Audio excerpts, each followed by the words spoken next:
Welcome into the best in true crime podcasting. This is True Crime Tuesday. I'm your host, Tim Dennis. I'm really excited about today's show, folks. We have an exceptional author with us today. And I'm privileged to have this author on. In fact, we're planning on having her back on in the beginning of June for her brand new book. We're covering a book that came out a little bit earlier this spring.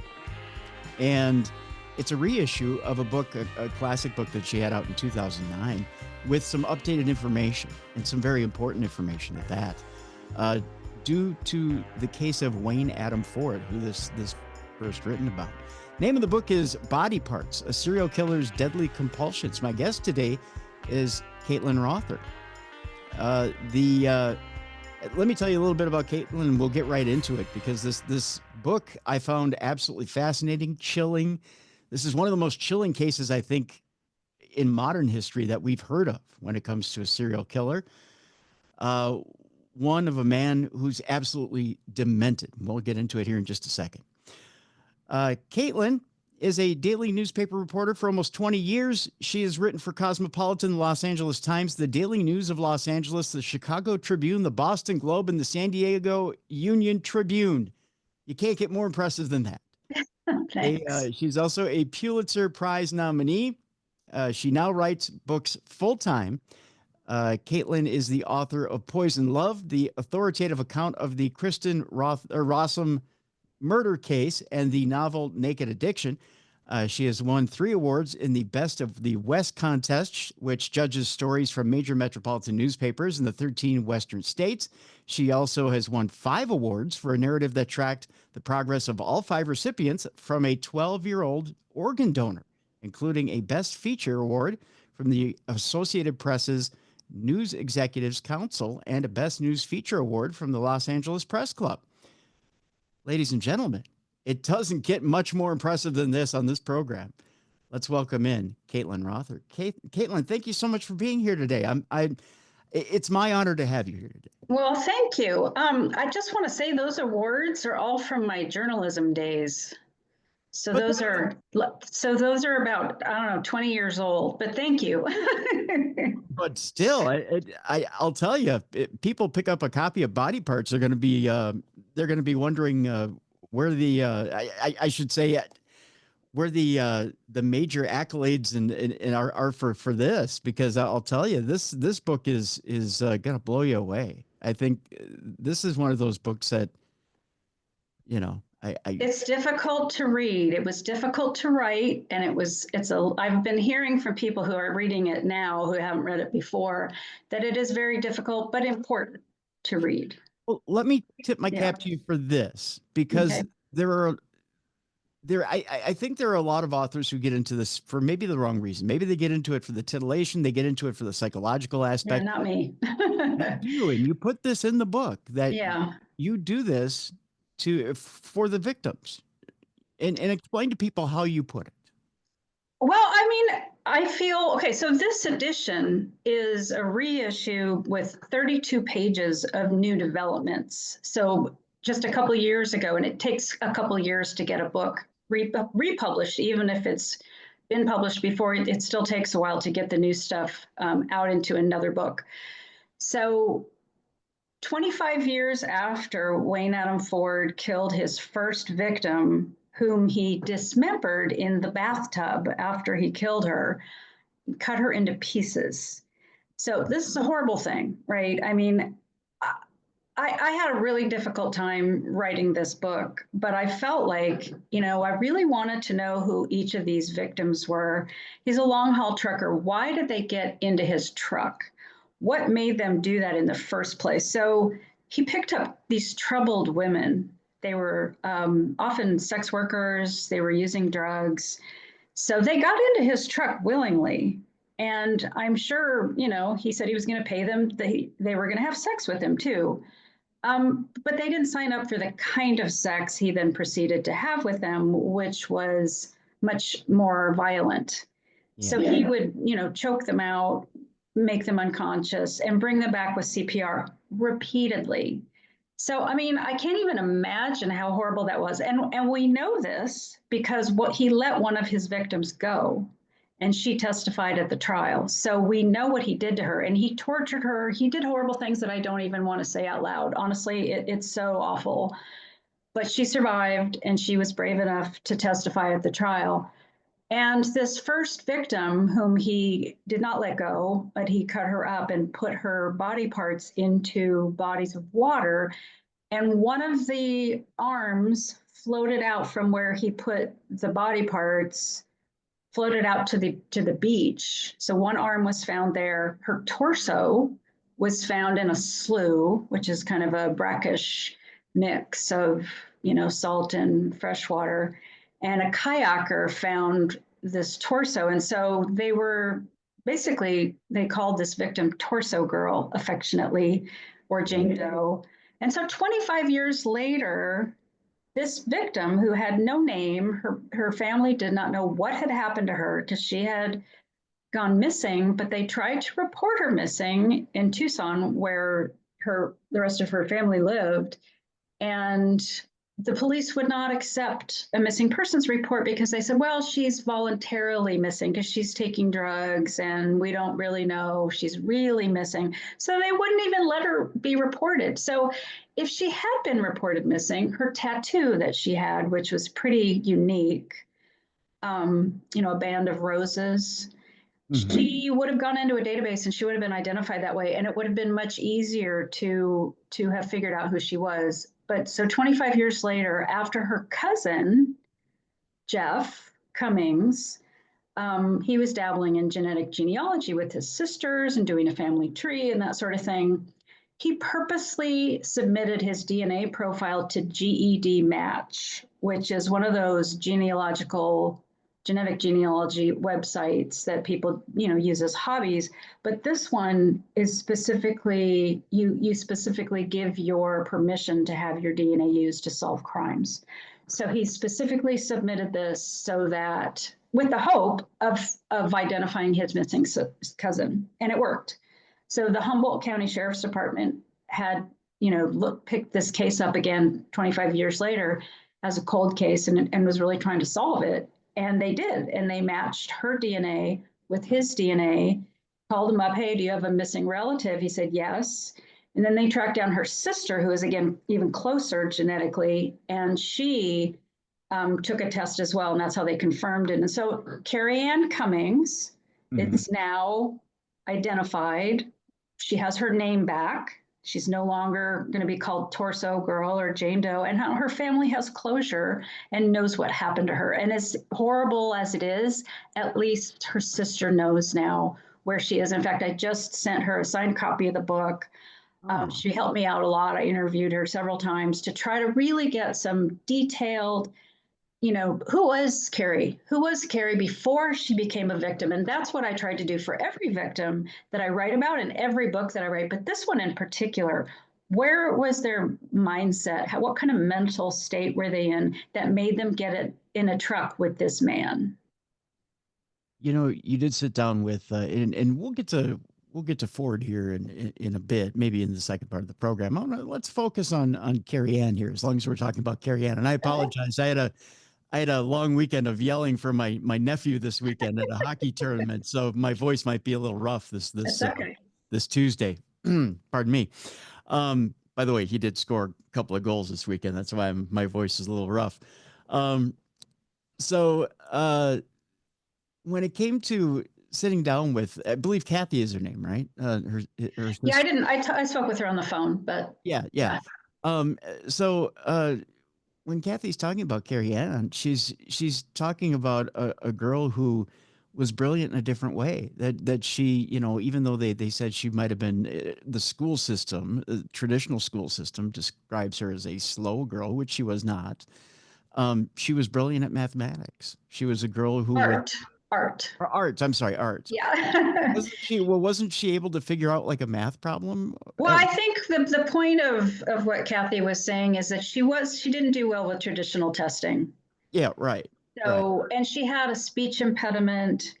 And so she basically, what it sounds like is she had a learning disability that didn't really track with regular curriculum. So they tested her and they found out she was intelligent. Yes. But she just didn't do well in regular school. So Right. it turns out that she was very talented and her main interest was art. So she clearly was more into kind of, conceptual, visual, as opposed to, maybe language or, whatever. It's funny because when I was growing up, I actually tested really well in math. And even though I'm a writer, I actually, according to tests, I'm better at math, which is the Oh, other side of the brain. So those tests, yeah. you know, whatever.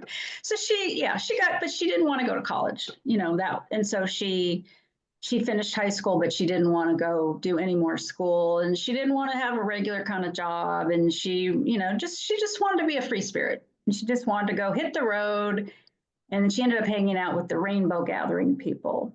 Yes. So I Yeah. don't know if you know anything about them, but from what I heard from a friend of mine who actually went to a rainbow gathering many years ago, but I don't think it's changed all that much. And this again was still, 27, 28 years ago, even with Carrie. They just get together in nature and commune, and they sit naked in the stream, and they, sit around and, don't want to be part of the rest of the world, because look at the rest of the world, especially today, all Yeah. the technology and the AI that gets things wrong. And, and I won't even go into politics, but I don't blame her, frankly, for wanting to get away from it all. I don't either. I don't either.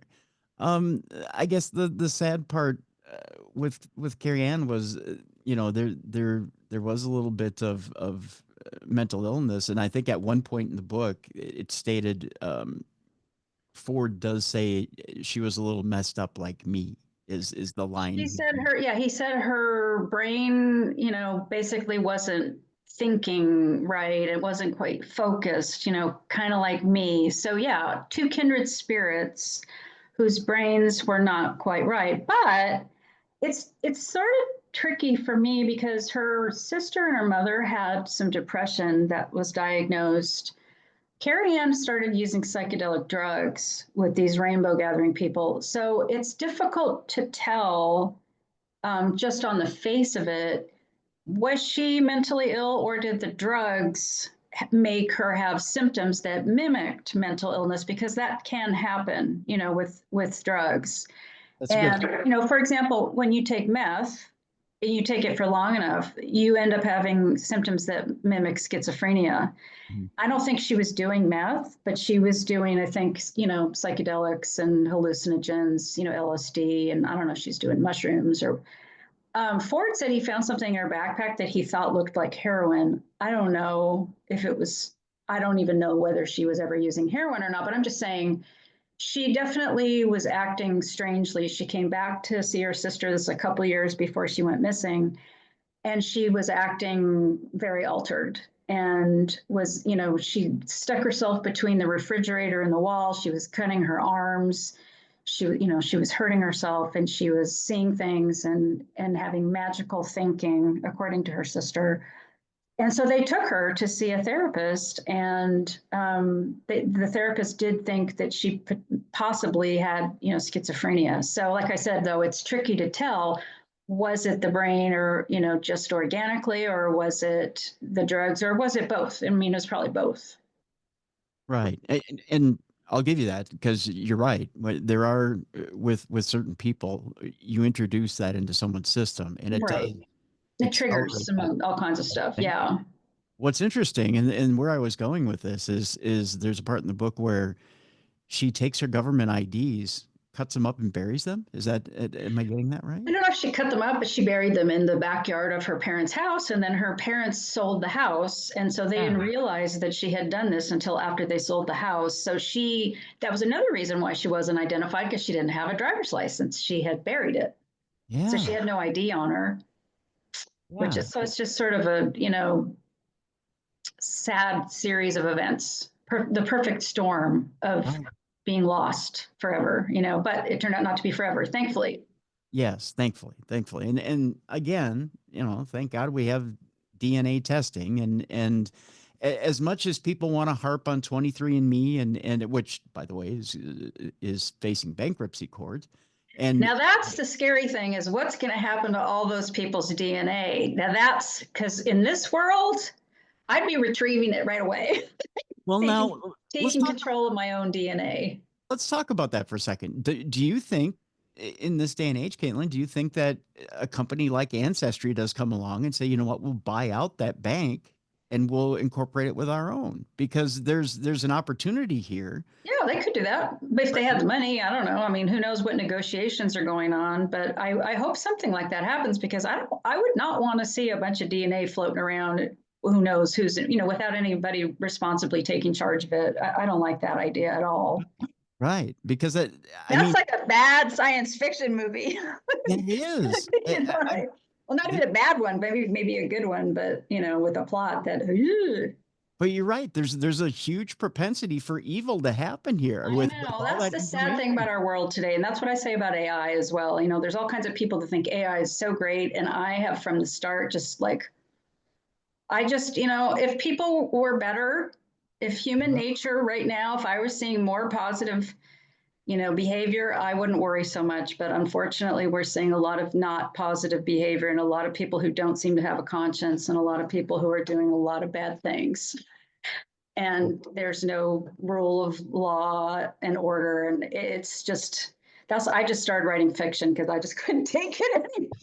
Just like all this darkness, it just kind of got to me. So now I'm writing thrillers, which, it's more fun, it's less stressful, and I can just make stuff up. And then it's, if somebody dies, I know it's not real. Right. Well, our Supernatural News segment, we dedicate a whole segment to the AI thing on our paranormal show, because it is a truly real thing. I mean, there was a clip this past week with that I've gotten. A lot of our listeners have sent this clip of this robot swinging its arms and practically beating up workers at a plant this past week.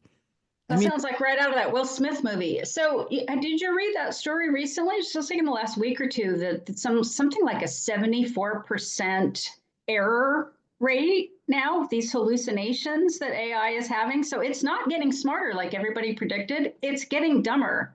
Yeah. It's making more mistakes. Yeah. So maybe they'll stop thinking it's the greatest thing since ice cream and fix some of this, because right. That's partly why I just said, oh, forget it. Because I ran a bio of myself. It was completely made up. It was just full of stuff about some other people, that it was just taking things, combining things of like me and other people that were not me, and maybe they were authors, but they were writing other things. But it became me. If you looked at it online and people just use that, oh, this must be the information about you. Or they find an old site and then they come up with really old bio stuff and they miss all the new stuff. And so it's just, I just go, oh, that's AI. Somebody just is making mistakes, or they're not looking in the right place. And so I think it's dangerous, because they're not people like me who are trained to fact check and know how to do it and don't just blindly accept whatever comes up. Right. That's fine. But most people aren't like that. They're not trained to do that. They're not professional researchers. They're saying, oh, I want to do my own research. I always love that when people say that. Yeah. I'm not going to take a vaccine because I've done my own research. Okay. Yeah. And that's the thing. People only dedicate so much time to research and then they're done with it. They don't take the full But they don't know what research really means. You don't just go Wikipedia. Oh, that's fact, right? That's what people do. Right. Yeah. Anyway. Not too many started, because I'm going to be on a rant now. And I doubt too many people have cracked a medical journal. I know that much. That's for sure. Well, that would be a good idea, to crack a medical journal, because that's actually real research. When I do fiction, I still do research. It's pretty hard. I'm going through copy edit review right now, and the copy editor did some research and made some changes, and I'm going, well, wait a second. These are the names of things as of today. This book takes place 10 years ago. Did you make the changes based on things that the way it's listed today on a government website, when we know it's all just been completely deleted and erased and updated to say something completely different? And you're making changes in my book based on that? Anyway, so you have to be careful. True, very true. I was just going to say, it's pretty hard to read a medical journal. I've done it. I've had to do it with my own stuff going on, but but I know when someone's read a medical journal and when they haven't, because they'll tell you it's pretty hard to read it and understand it unless you're a doctor. Well, that's why you just read the little summary part at the top. That's right. That's right. No, you've read one. I read a lot of them. I write a lot of medical stuff, and I watch a ton of medical shows. I love. I've got some health stuff too that's have gone on in my life, and so I write about this stuff too. So there you go. There you go. Let me ask you this, Caitlin, before we go to break. Now, this case, and I could have sworn. Now, you tell me if I'm wrong or not. This case that's in Body Parts, has it been co-opted by Law and Order and used before? I have been watching a marathon bunch of Law and Order shows over the past couple months because my PlayStation stopped giving me the ability to watch Netflix in my living room. So I've been watching pretty much only Law and Order. No, Okay. I haven't seen it. I have not seen it co-opted. This was not a famous case. I mean, it made national news because he walked into the sheriff's office with a woman's breast in his pocket, and that did make national news. Right. But he is not a well-known serial killer, and there have not been very many TV shows made about this case, and I'll tell you why. Because it's too much work for the TV crews to go to 4 different counties where all the sheriff's detectives were investigating these independent, cases of their finding these dead women in waterways. They only got all pulled together once he was arrested because he turned himself in. He would not have been arrested if he had not turned himself in because he was not on anybody's radar. That's the reason I wrote this book. This is unheard of. What serial killer have you ever heard of who's turned himself in? And it's more difficult because he's a trucker. And as the FBI has said, it seems like there are probably quite a few serial killers who are truckers. They cross state lines and nobody can track them because they pick up these women and kill them and drop them off in different places. It's hard to create a pattern when they're all over the place and there's a bunch of them, right? And so they can't tell which one's which unless they get a confession. And this guy turned himself in. I mean, usually they're caught. Yeah. The reason I say that is there's 1 or 2 elements in here I could have swore they just cherry picked and took. Well, it's possible, but I haven't seen it. Okay. I mean, it doesn't mean it hasn't happened. I tend to watch the SVU show more than the regular one, but I can always tell, oh, this is that case or this is that case, Yeah. Exactly. I tell you what, we'll take our break here. When we come back, I want to get into Wayne Adam Ford and his family dynamic. I want to talk a little bit about that because it's very interesting. Again, it's the how do you make a serial killer? You take one part that, you take it, put it together, and then you get this. Let's talk a little bit about his family dynamic and see if that truly applies here with Wayne Adam Ford. I want to talk about the beginning of the book, which is very interesting. To me, the way you started this book was interesting. And the question, if I tell you this, will you still love me? I think is a very interesting question. It was the question that Wayne Adam Ford told to his brother, Rodney, I can't tell you this because if I do, I don't think you'll love me. And we'll come back to that because there's some context, which I just recently learned. Okay, great. So when we come back, we'll talk, yes, Caitlin Rother about this because it's the relationship between 2 brothers. And I want to talk about trust and I want to talk about love and how that's important in a familial relationship. So we'll talk about that with Caitlin when we come back. Again, folks, this book is phenomenal. And you may say, well, a reissue, Tim, a reissue? Yes, a reissue. And you have to get it because there's new information here. Body Parts, a serial killer's deadly compulsions. Caitlin Rother is our guest. We have a link in the description of this program. Go get it right now during the break. When we come back, more with Caitlin Rother next on True Crime Tuesday.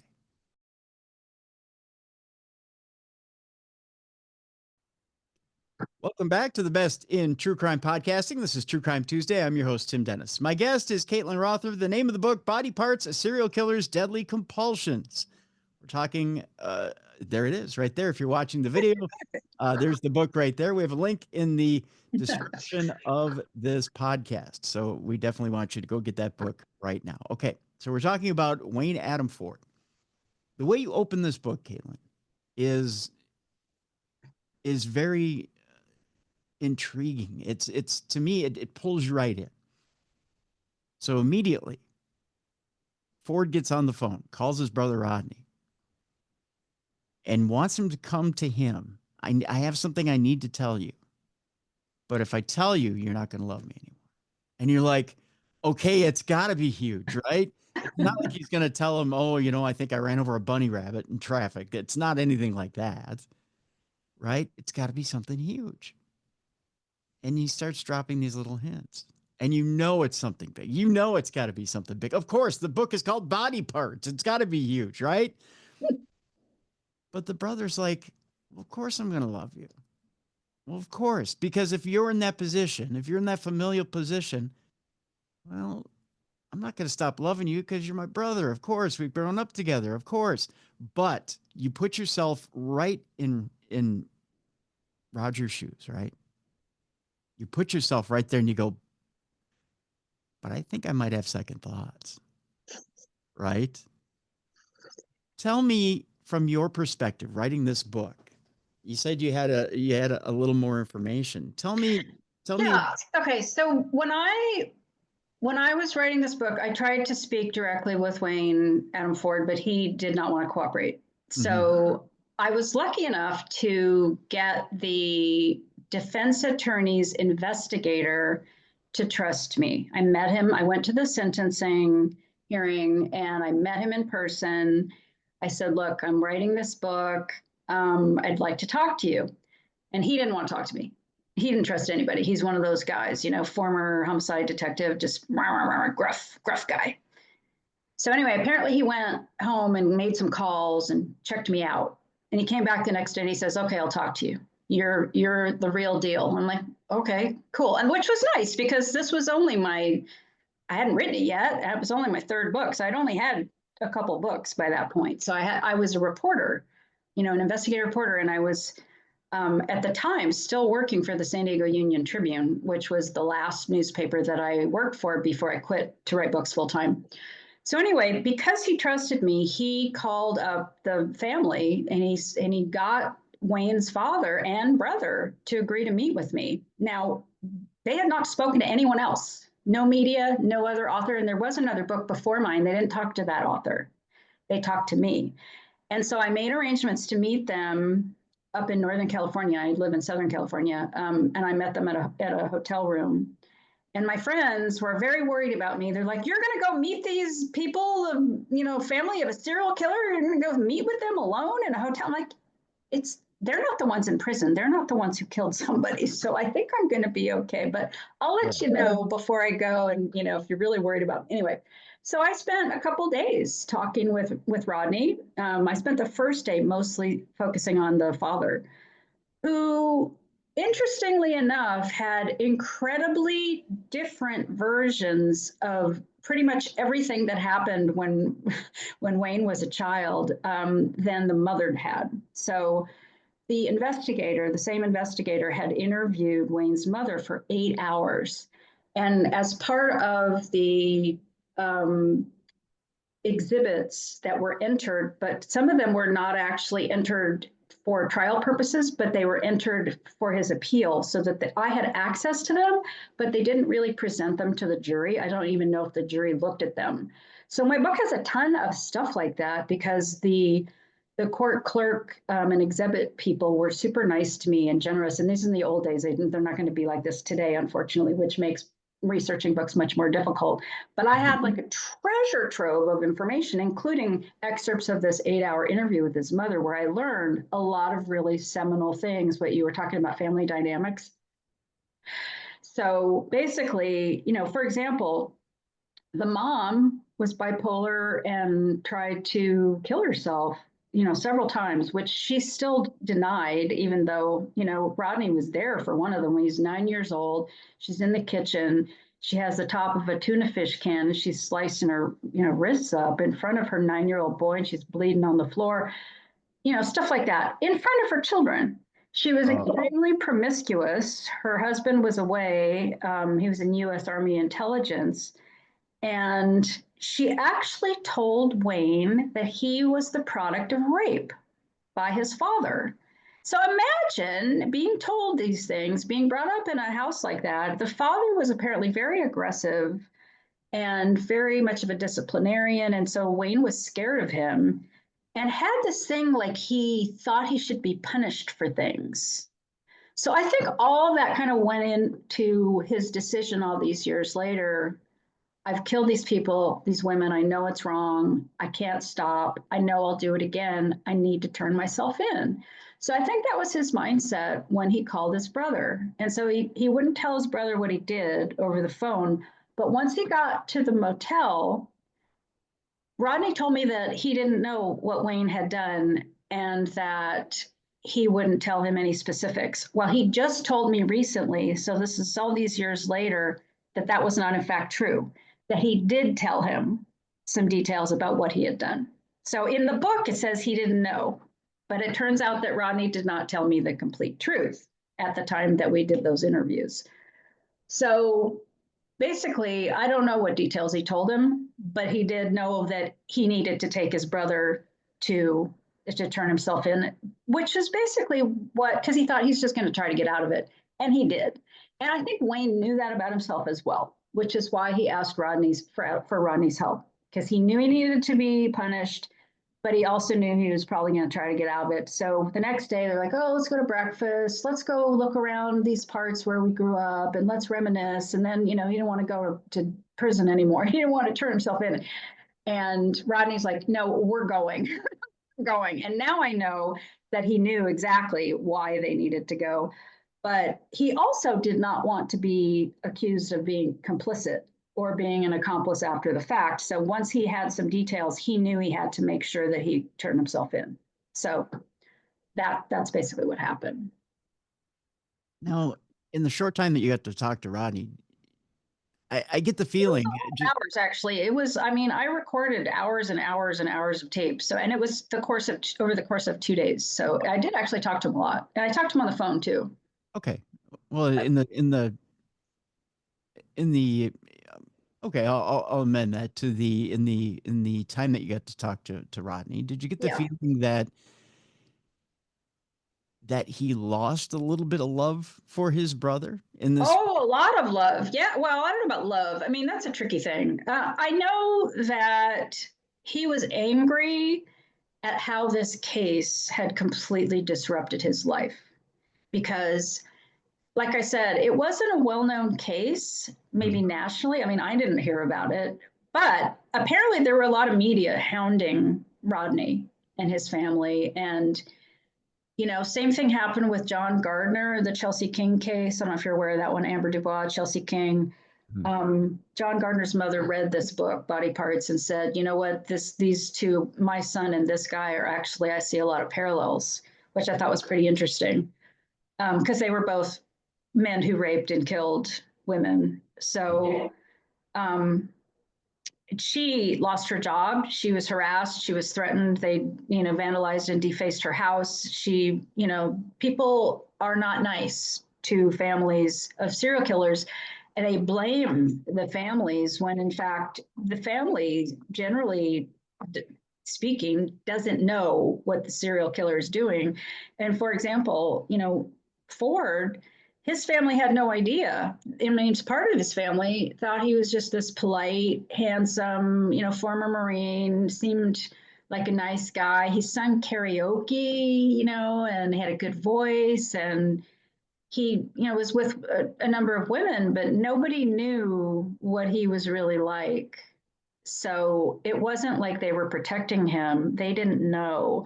And so when Rodney heard this stuff, he clearly did not know, but it was so it overturned his whole life, and to this day he's still angry about it. He doesn't even want to talk to him on the phone because every time he sees somebody, he says at a family meeting or something, somebody brings it up, and it's just like it exasperates him.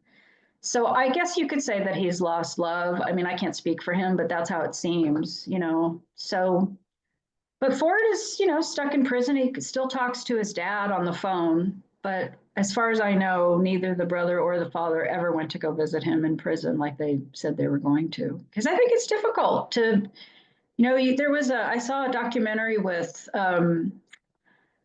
Dahmer's parents, and they both were just like, finger pointing at each other and blaming each other for everything. This is your fault. He turned out like this because you did this. And, that's kind of how it ends up being, because they're hated by everybody and blamed.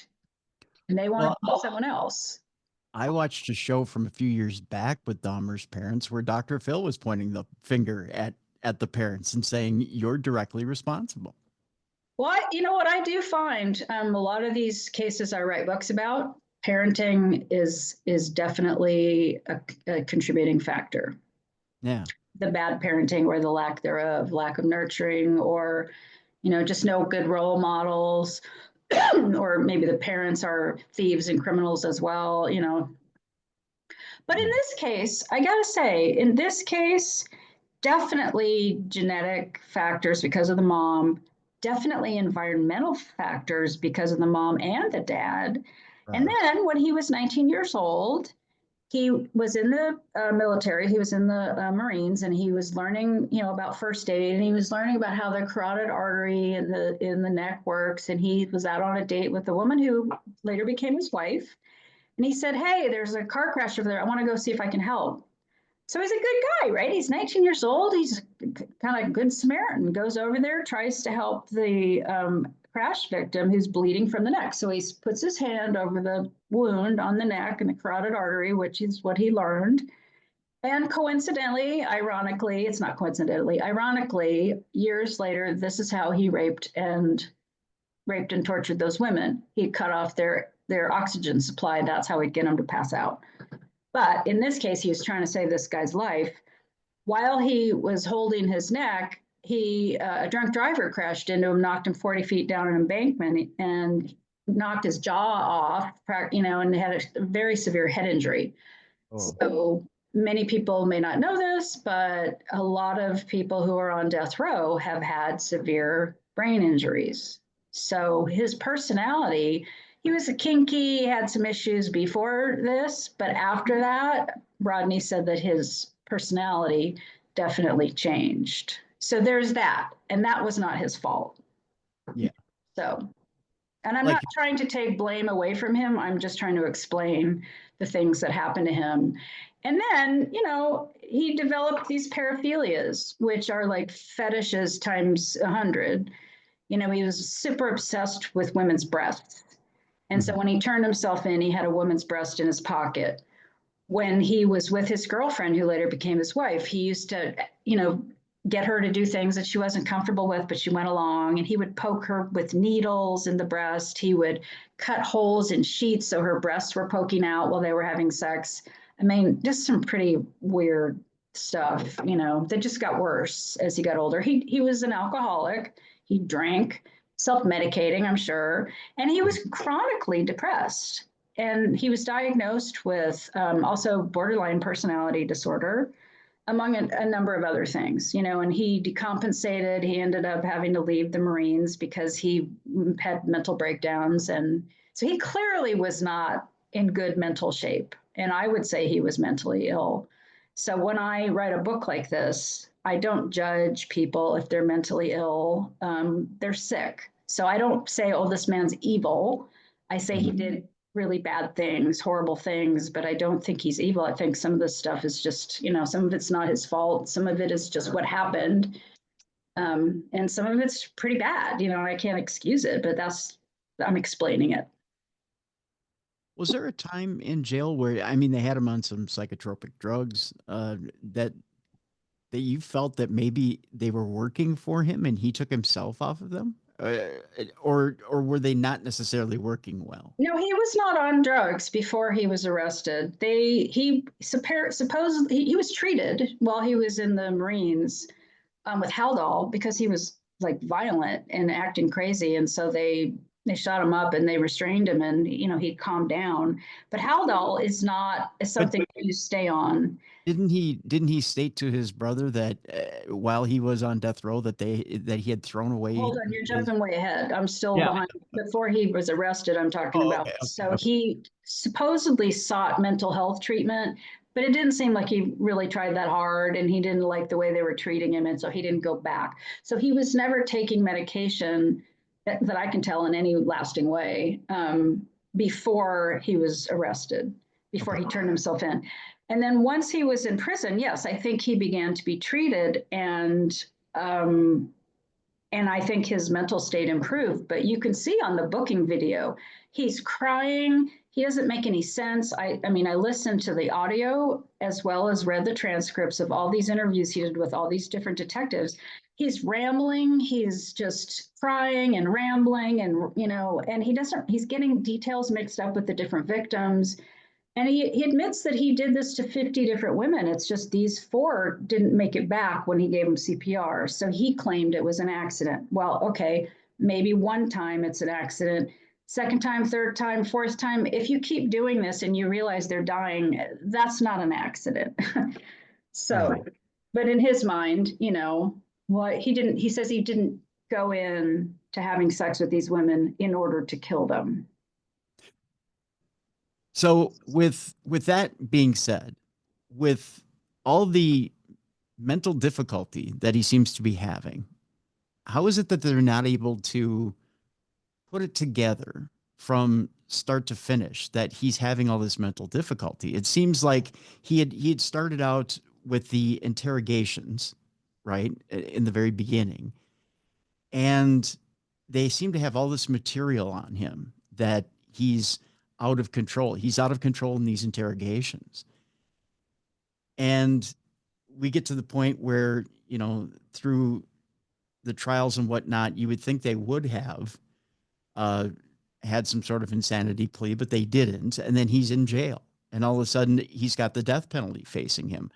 What was it about those interrogations that they weren't able to form any type of defense for? Okay, so this is all detailed in the book, and I'm not really in a position to go into all these specifics, but it is in the book and it is discussed. But what I can tell you in a general sense to kind of give you an overview is that when he came into the station, he asked for an attorney. So they started interviewing him and he said he wanted an attorney. But then they said, well, if you ask for an attorney, then we won't be able to talk to you because the attorney will tell you not to talk to us. So they got the brother to come in and, well, do you want to do the right thing? Don't you want these families to have closure? Don't you want to tell them what you know? Don't you want to help them find, the families and give them what you did and tell them everything? And so he said yes. So they didn't let the attorney, when there was an attorney finally found out about this and tried to get in, they wouldn't even let him in. So, I mean, there was a whole lot of controversy. This took a long time to get to trial because of these legal issues. Because eventually they did let an attorney into the interrogations, and they said, well, he kept talking. And so therefore he kind of waived his, request for an attorney, and we just let him keep talking. And so we had all these detectives coming in and he just kept talking. So it seemed to me like he was confessing to all this stuff. But as the defense attorneys finally, were successful, and they were managed to throw some of these initial interviews out because he had asked for an attorney and they kept talking to him. So it was like one of these tricky things. What I can tell you is from my own observations, it was clear that he was not in a proper mental state to not have an attorney there, to not have somebody helping him, because he clearly was not in the capacity to make his own decisions to protect himself. So he's vulnerable. So it took a long time to get to trial. And the other thing is, he turned himself in Humboldt County, which has an incredibly low rate of sending people to death row. And there was a law that was passed in the meantime where they were able to consolidate cases like this that occurred in different counties and consolidate them into one county for trial. And they put it in San Bernardino County, which has a very high propensity for juries to send these defendants to death row. So Okay. I'm not sure he was thinking about that at the time because he lived up there, but that ended up hurting him as well. And so, there's a two-part trial. There's the guilt part, the guilt phase where they find him guilty, then they proceed to the death penalty trial, and then they offer all these mitigating circumstances. And so that's when the defense attorney brings in all of this mental health stuff again to try to maybe get death penalty off the table. But the jury still sent him to death row. As it turns out, in California, Governor Gavin Newsom put a moratorium on the death penalty for as long as he's governor. He has, in fact, completely eliminated death row as a physical place. So all of these people, including Ford, are now in other prisons. So he is now in San Luis Obispo in a prison that has maximum security level inmates, but he has a lot more freedom apparently, and he's not stuck in one little cell all the time. So he is happier. And some people may not be happy about that, but that's how California works. And so, his brother doesn't talk to him. He only talks to his dad. I guess he talks to occasionally, podcasters who, write him or whatever. He did not want to talk to me for this reissued edition. Said they didn't see any point to it. So I don't really know how he's doing, but Does this change now? The thing I was curious about when I read this book was, you talk about Gavin Newsom, Governor Newsom, putting a stay on all executions. Now, as we know, when President Trump came in, he said when it came to the federal level, that's changed. That's off the table. right. We're going full bore and we're taking out. But he doesn't have control over the state systems. Okay, so that doesn't mean he's not going to try. The way he's been. Now that's what I was going to bring up. That doesn't mean that he's not going to try and infringe on the states, because he has tried. His big thing supposedly is we're going to let the states govern themselves, but we'll see. We'll see. Right. Who knows what'll happen? And every day it's a new surprise.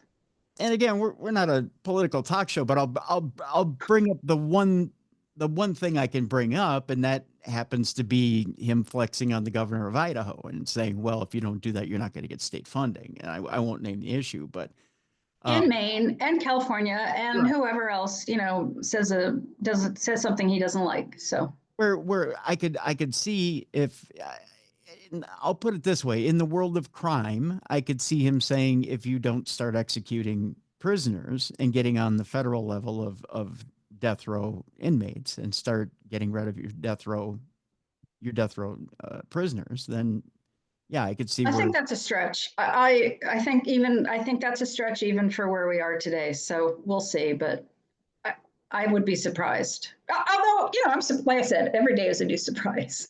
So. Well, and let's talk briefly, because we've talked about this before on this show, having to do with the method of execution. I know it's lethal injection in California. Well, there isn't a method of execution because there was a 3 injection procedure, and they basically got rid of that because they decided that one of those was inhumane. It caused pain, was not supposed to.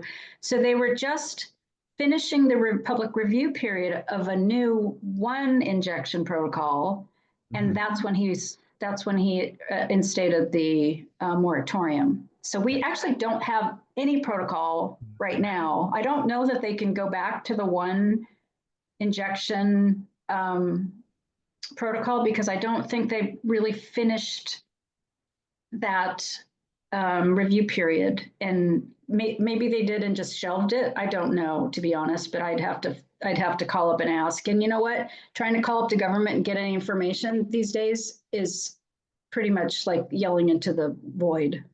Right. There was it Idaho recently that did a firing squad execution? I'm trying to remember if it was Idaho. Yeah, I saw that somewhere. South Carolina, maybe? I know it was, yeah. I remember. You almost hate to bring up the subject, but is that, I know that's probably not an option for California. That's probably not somewhere they want to go or want to think about, but is that something? I couldn't answer that. Yeah. I don't see California doing any alternative to that or even putting it back on the table. when they did public votes on the question of the death penalty, there was a majority of people who were in favor of it. So even though Gavin decided to put a moratorium there, that was not the will of the voters. That was his will. Okay. Because he says, that it is not socioeconomically or ethnically, racially, it's biased against people of color and low income people who, can't afford their own attorneys. And there have been mistakes and errors that have been found after the fact. And he just doesn't think it's a good system to do that. And so he said, I just can't in good conscience continue with those. So, but he's, he's not going to be governor for that much longer. So we'll see what happens. True. Very true. And again, the reason I ask is you do bring up the other fact in the book that it costs more to house a death row inmate than it does someone in general population or someone under murder charges.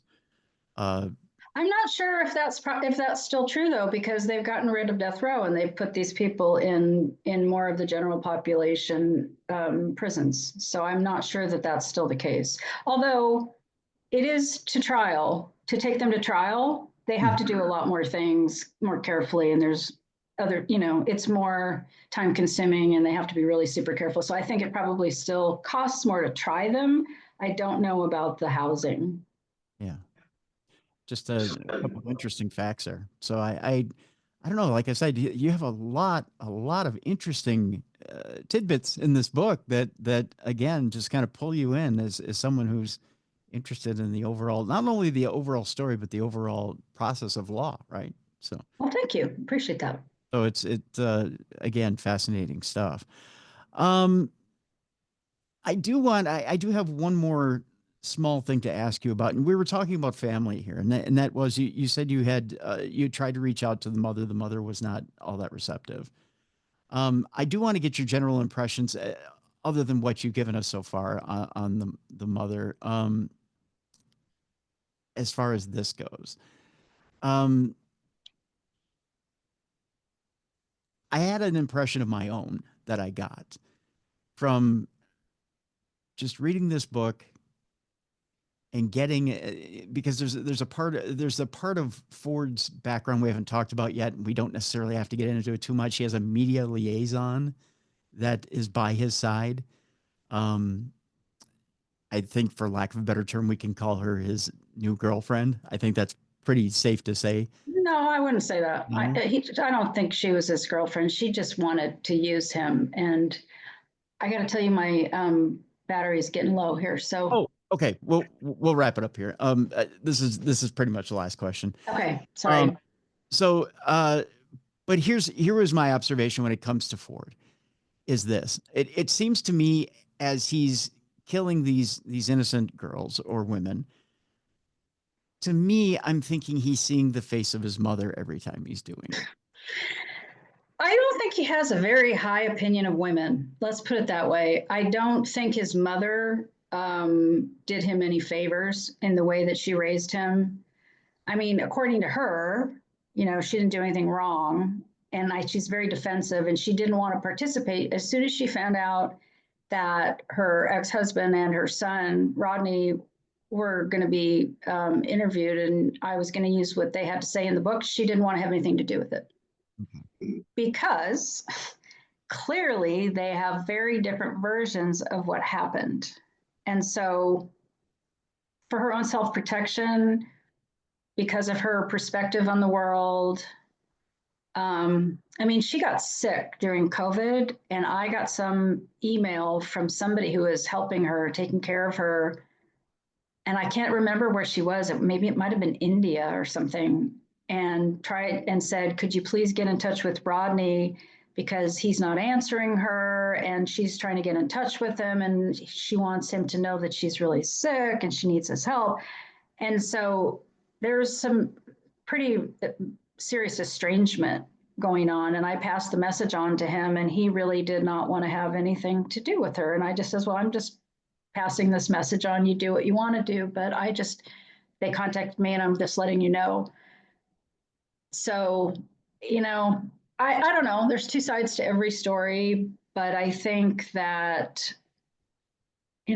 like from what I said already, I'll just leave it at that. I don't really know more than that. And it would be conjecture and speculation on my part, and I try not to do that. So, but yeah, I mean, I think it's fair to say that he did not have a high opinion of women.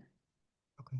All right. Fair enough. I think he objectified them pretty much, which is common for this kind of serial killer. That literally he treated them like a piece of meat at the end. It pretty much, I think you're right on. Yeah. So, the book is Body Parts: A Serial Killer's Deadly Compulsions. Caitlin Rother is the author, and it's a classic, that's for sure. And again, we encourage you to go get the book. It is in the description of this program. We have a link for it. Caitlin, you're going to join us again beginning of June. We'll be talking about the brand new book, which is I'm excited about that. Down to the Bone. Is that the name of the book? Down to the Bone, about the McStay family murder case. That's right. So you'll be joining us. And that's new. This one is not a reissue. It's brand new. That's right. That's brand new. So we look forward to you joining us again in June. Great. Looking forward to it. All right. So again, folks, go get Body Parts: A Serial Killer's Deadly Compulsions. We're going to lighten things up right now. It's time for us to join Dumb Crime, Stupid Criminals. It's Crayon News story time.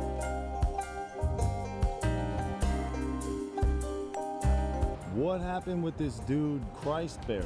I heard he cut his penis off and then jumped off a balcony. Suspect pulls gun from butt, shoots twice at Denver police. What is your emergency? I need help. And what's the problem?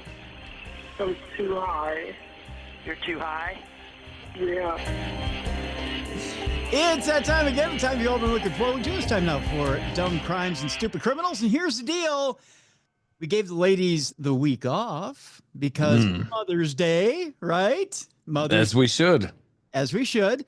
So as you hear the voice in the background, that means only one thing. That means we have a new co-host this week. And in order to do that, I had to reach way, way out to the town of Nashville, Tennessee. I reached out and I grabbed a good friend and brother, and he's that way because my mom pays him to call himself that, and pays good money, as a matter of fact, on a weekly basis. She pays me for a lot. Some not safe for the program, but I feel you. Oh, well, until later in the program when we get to the not safe for work portion of the program. He is on the Big 98. He's not just on the Big 98. He is the Big 98, as a matter of fact. We used to call him Big D back here in the Twin Cities, but he's got a new name now, ladies and gentlemen. Not only is he the two-time nominee for the National Weekly On-Air Personality of the Year and On-Air Personality of the Year in a large market, I got to throw out the CMA nominations here, Mr. Wayne D. Also, he is the morning show host of the Big 98. And you can hear him nationally on the iHeartCountryhouseparty on Saturday nights at 7 p.m., syndicated everywhere on your iHeartRadio app. Ladies and gentlemen, here he is, Wayne D. How you doing, Wayne? There you Sorry, I had to wave to the millions. And millions. I'm good, man. Thanks for having me, man. Yeah, thank you. I appreciate you. You know, this is the first time outside a wrestling program, I think, that we've actually said. For real. For real. What are we supposed to talk about? Well, we're going to talk dumb crime, stupid criminals. Can we still talk half naked men? Otherwise, I'm out on this. You know, we can, because you know what? We have to talk about one who's half naked and wears a headdress, Sabu. Oh, that's your guy. You're a big ECW guy, so that was a tough day for Tim. As you can tell by the belt right back here. Yeah, a tough day. Sabu passed away this past weekend. So. When's the last time you defended that thing back there? Anybody who wants to roll up in the studio and try and take me for it. You want some? Come get some. Yeah. Yeah. It was a sad day. I'm not joking about Sabu passing away, but 60 years old, man.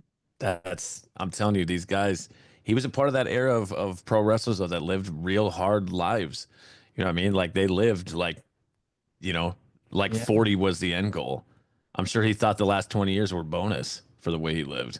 Yeah. Well, if I remember right, now you remember the Rob Van Dam ECW, I'm sorry, Rob Van Dam WWE Championship Yeah. era, right? Yeah. Oh yeah. Wasn't Sabu the one that was in the car with him when he got popped for weed? Oh, Right, and he had to give up that's the WWE right. Championship. Dang, taking him down from the inside. That's right. That's right.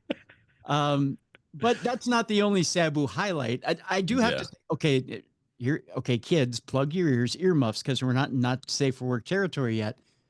Anytime the crowd chants, and this is what really ticks me off about when the crowd chants "Holy shit." Yeah. It's what gets me mad, because they chant it at the worst times. Oh, The crowd does not know what a holy shit moment is. nope. Sabu and Terry Funk came up with the first real holy shit moment. Yeah. And that was in their hardcore match in ECW, in a barbed wire match, when they're both rolled up in barbed wire. And I'm talking both rolled up in barbed wire and Grotesque. Yeah. can't go anywhere. And it's biting into their skin, and it's real barbed wire. And at one point, Sabu is split all the way down his bicep. And he takes a roll of duct tape and just tapes up his arm.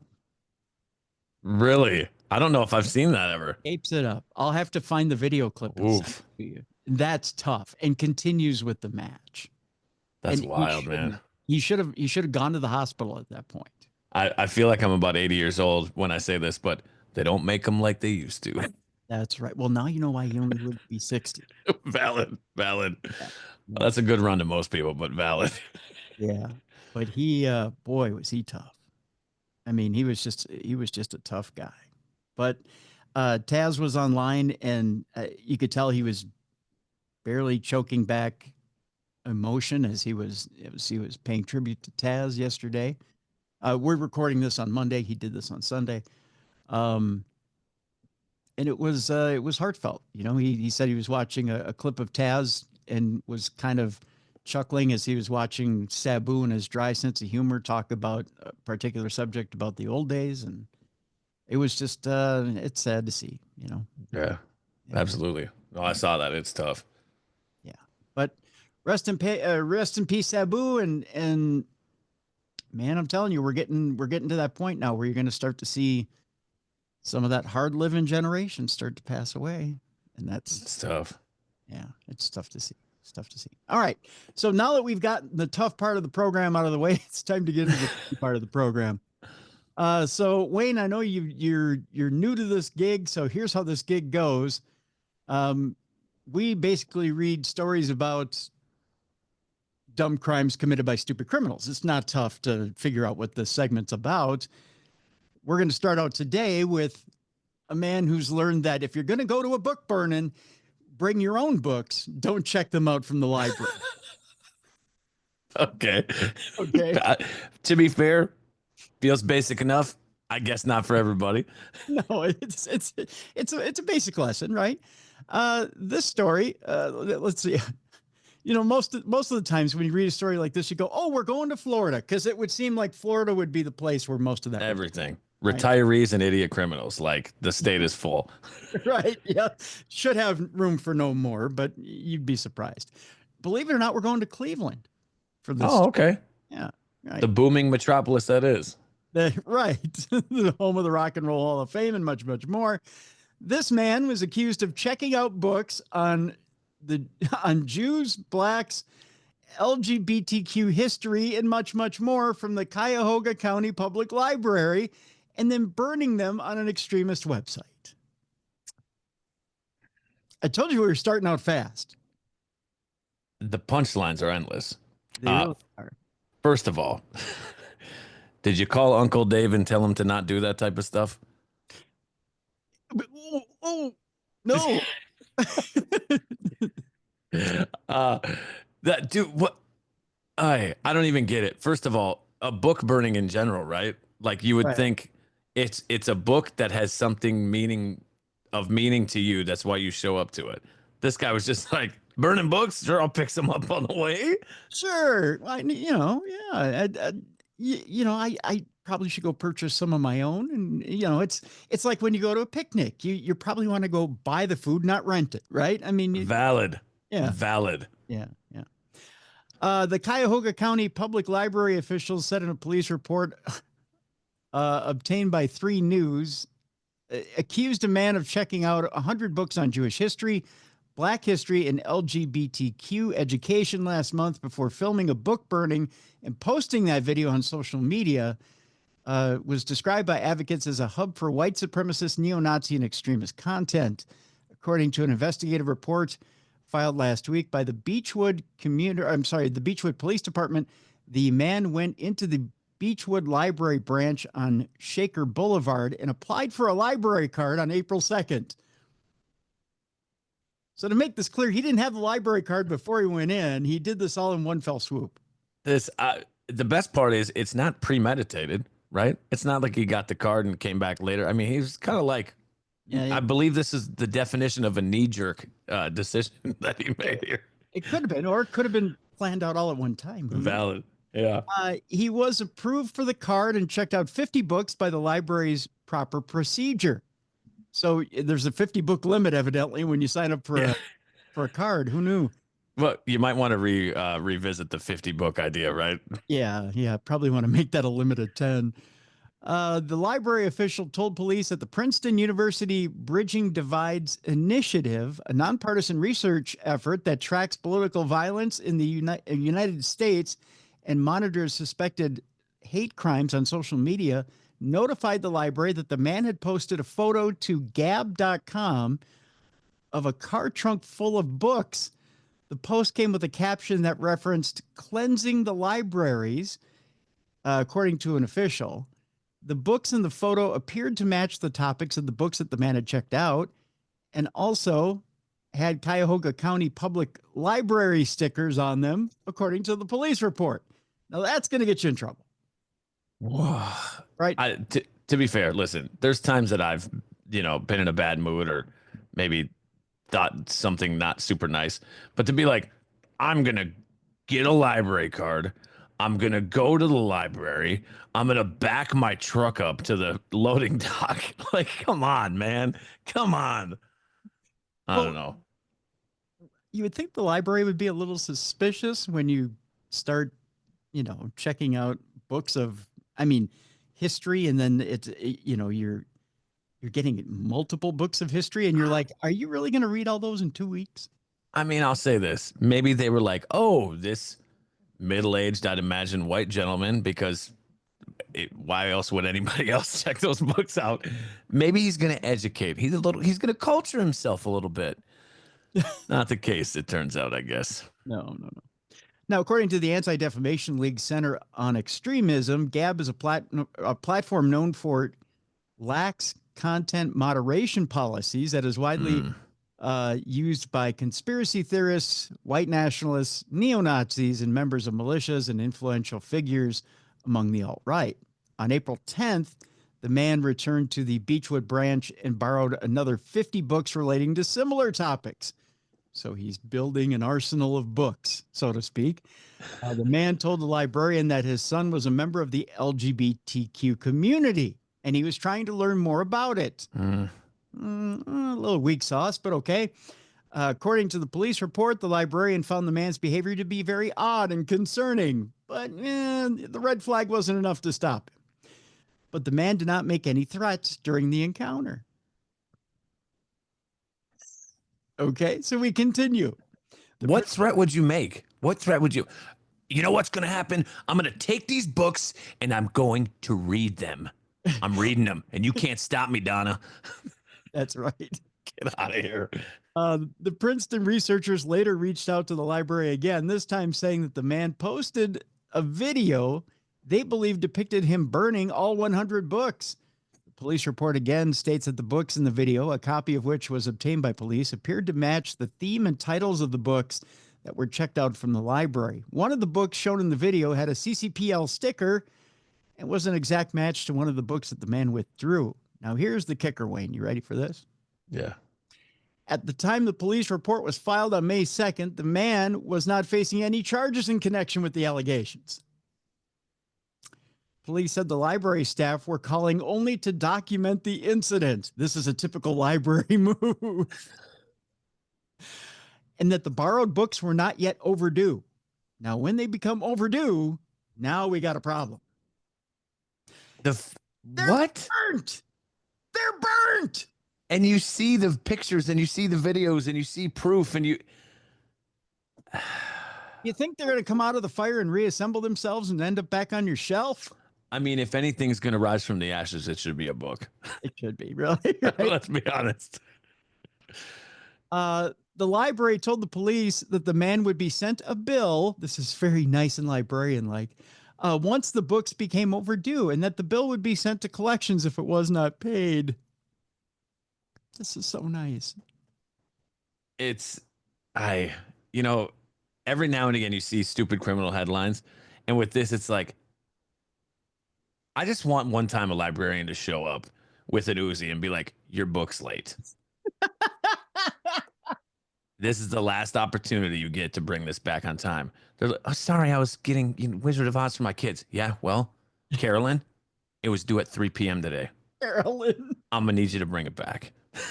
We're going to need that back right now. The books had a combined total value of $1,700.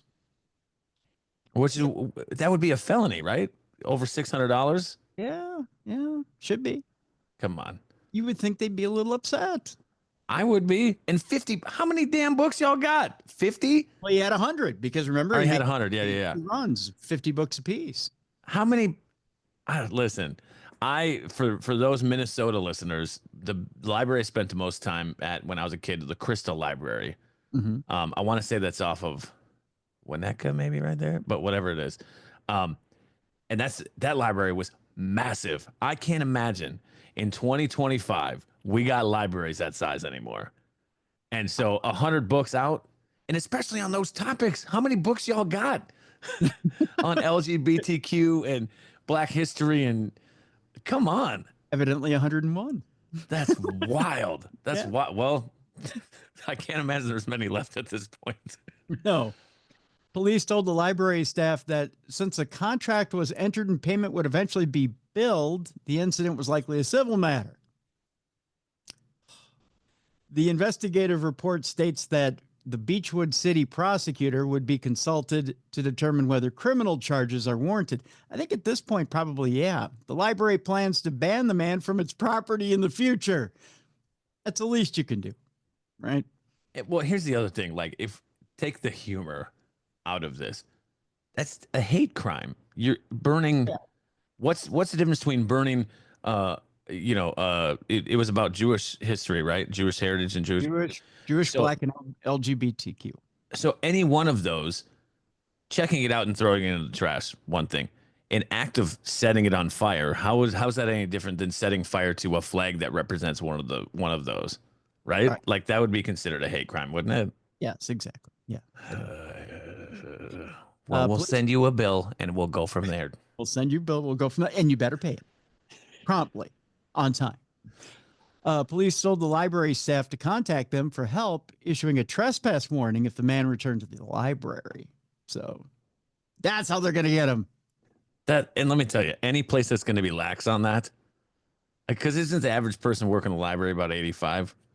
Yeah. Come back in 9 months, the front desk crew is going to be turned over by then. 85.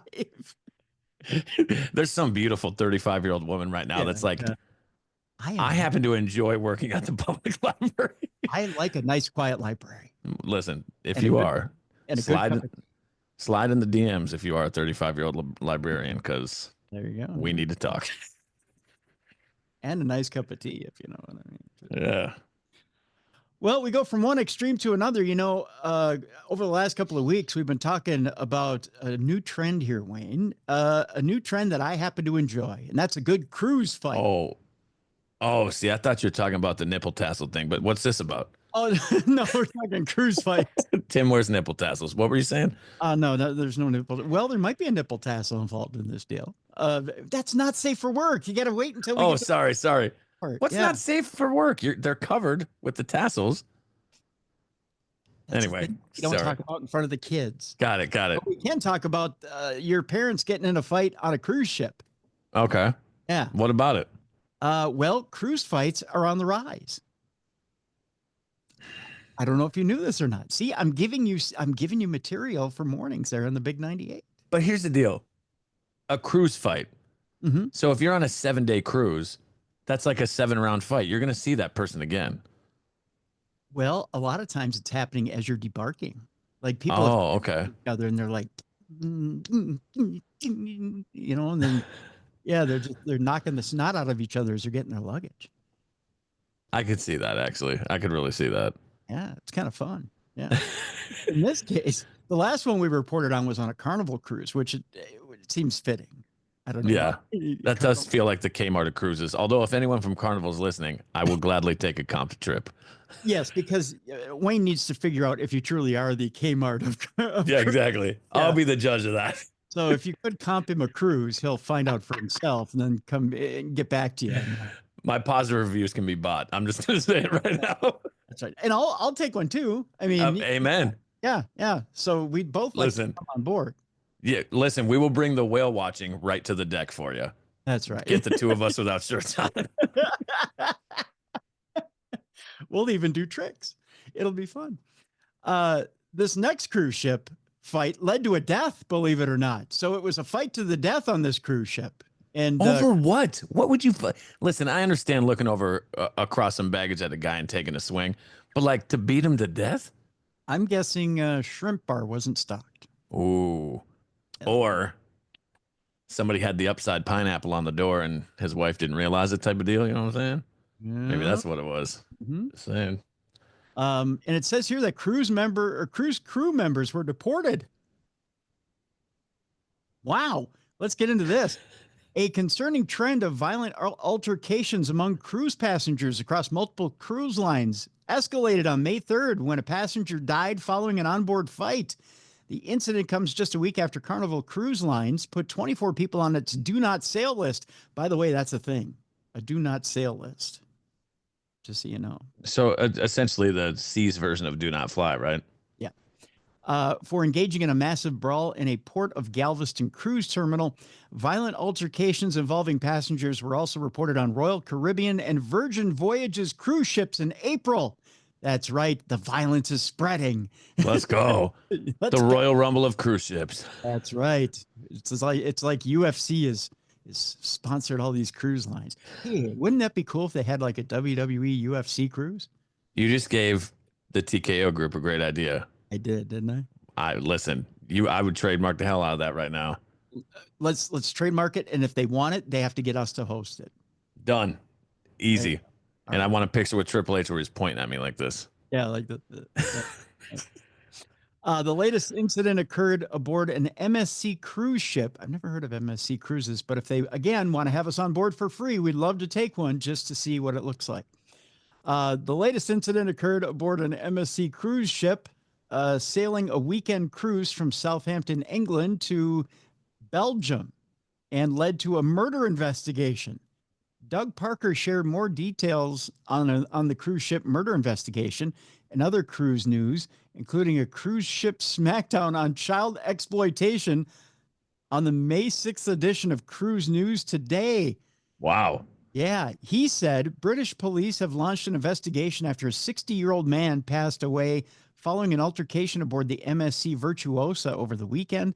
The incident reportedly happened shortly after departure from Southampton, where the ship had to return to dock 3 hours later. A 57-year-old man from southern England was arrested on suspicion of murder. In a statement, MSC said, we're providing full support to those impacted, and thoughts are with the family and friends at this difficult time.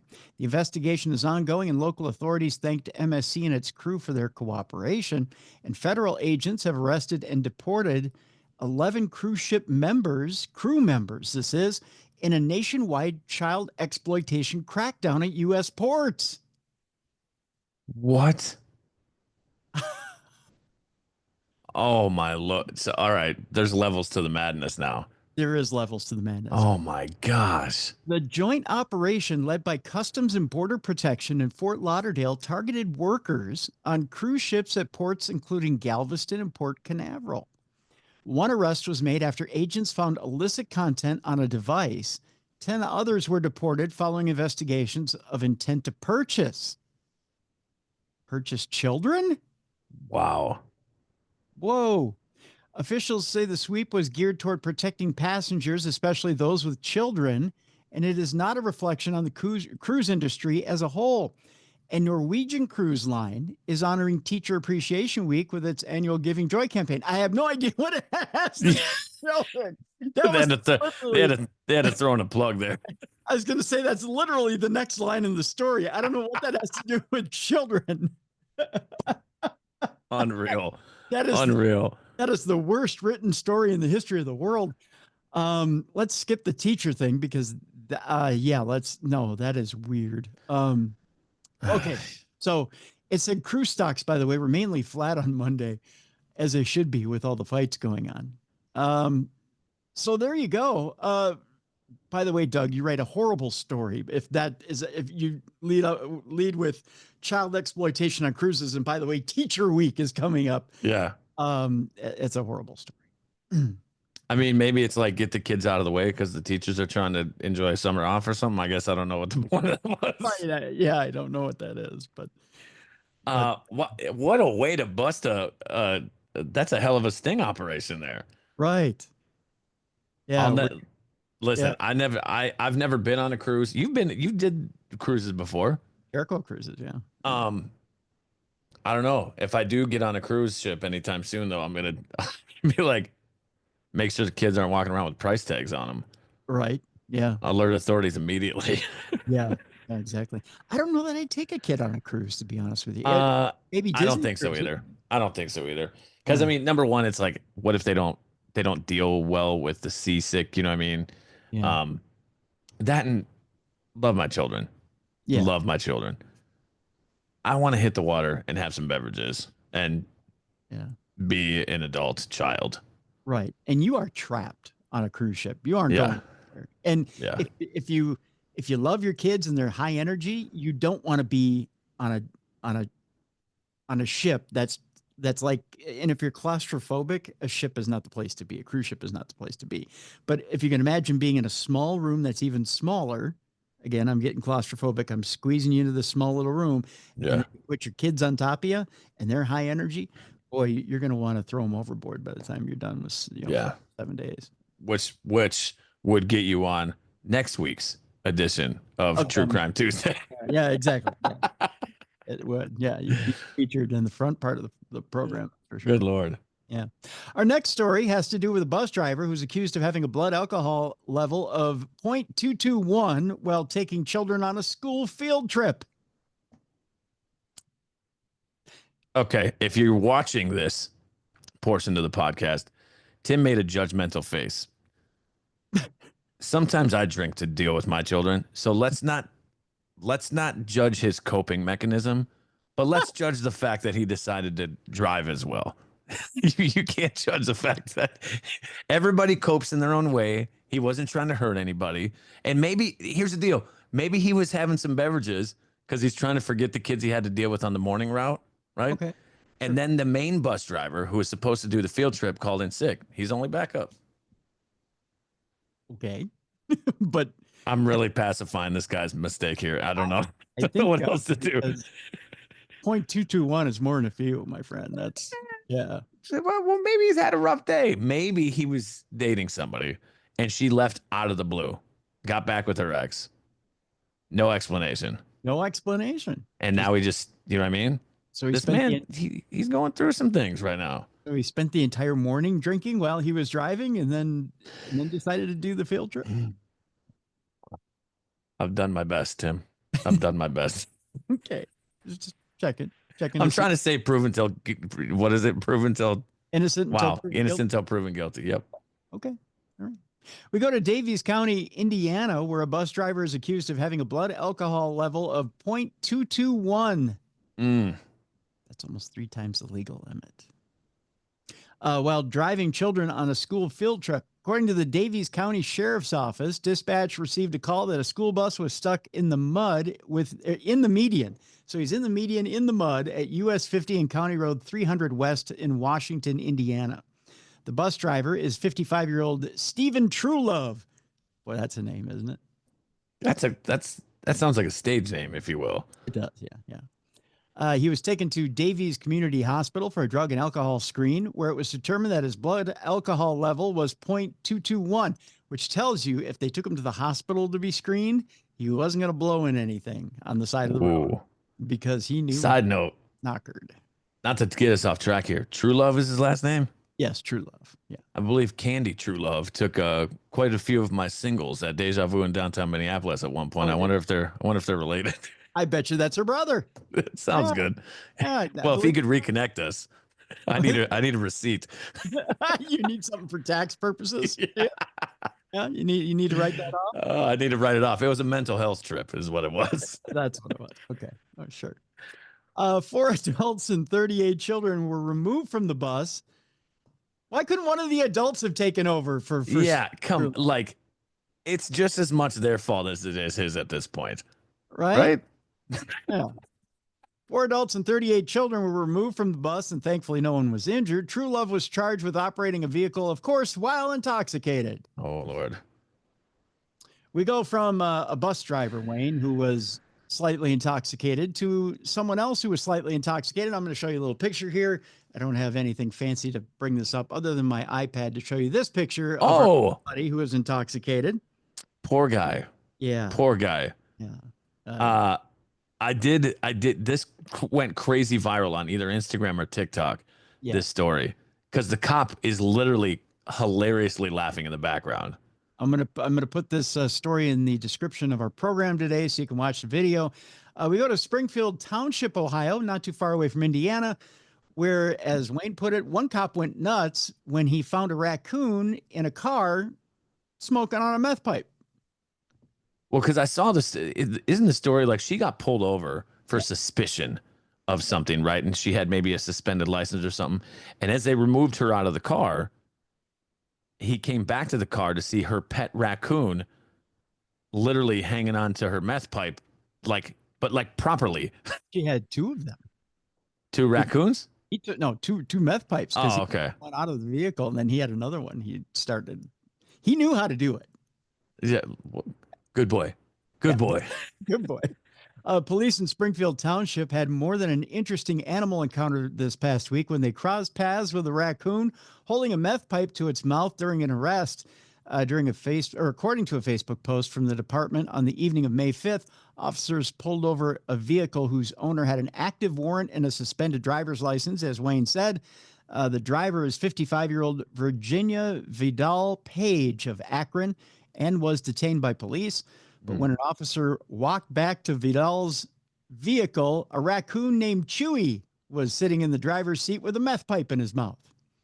Chewy had somehow gotten a hold of a glass methamphetamine pipe, leading officers to further inspect the vehicle. The post from the department said a search of the vehicle turned up crack cocaine, meth, and 3 used glass meth pipes. 3. In case one of them gets worn out, I guess. The worst part is stories like this happen 100 times a day in cities across America. But because of Chewy, the meth mouth raccoon. The meth mouth raccoon. So what if that raccoon is a juvenile? Does she get charged for endangerment? I think so, yes. Yeah. Well, animal endangerment, yeah. And let me say this. If you're listening and have a pet raccoon, I bet you have meth in your house as well, because those things feel like they just go hand in hand. Do you have ketchup on your hot dog? Yeah. You have raccoons and meth at the same time too. Boy, are you going to get it from people. You know how many? Well, okay. So, with the Pope being from Chicago now, there was that joke going around that now ketchup on hot dogs is considered a sin, and everybody went nuts when that joke started floating around last week. First of all, you don't make the I've ever had. What happened to Chicago because their sports teams are horrible is the Pope came from there. Yeah. But the whole thing is people were like, no, I like ketchup on hot dogs.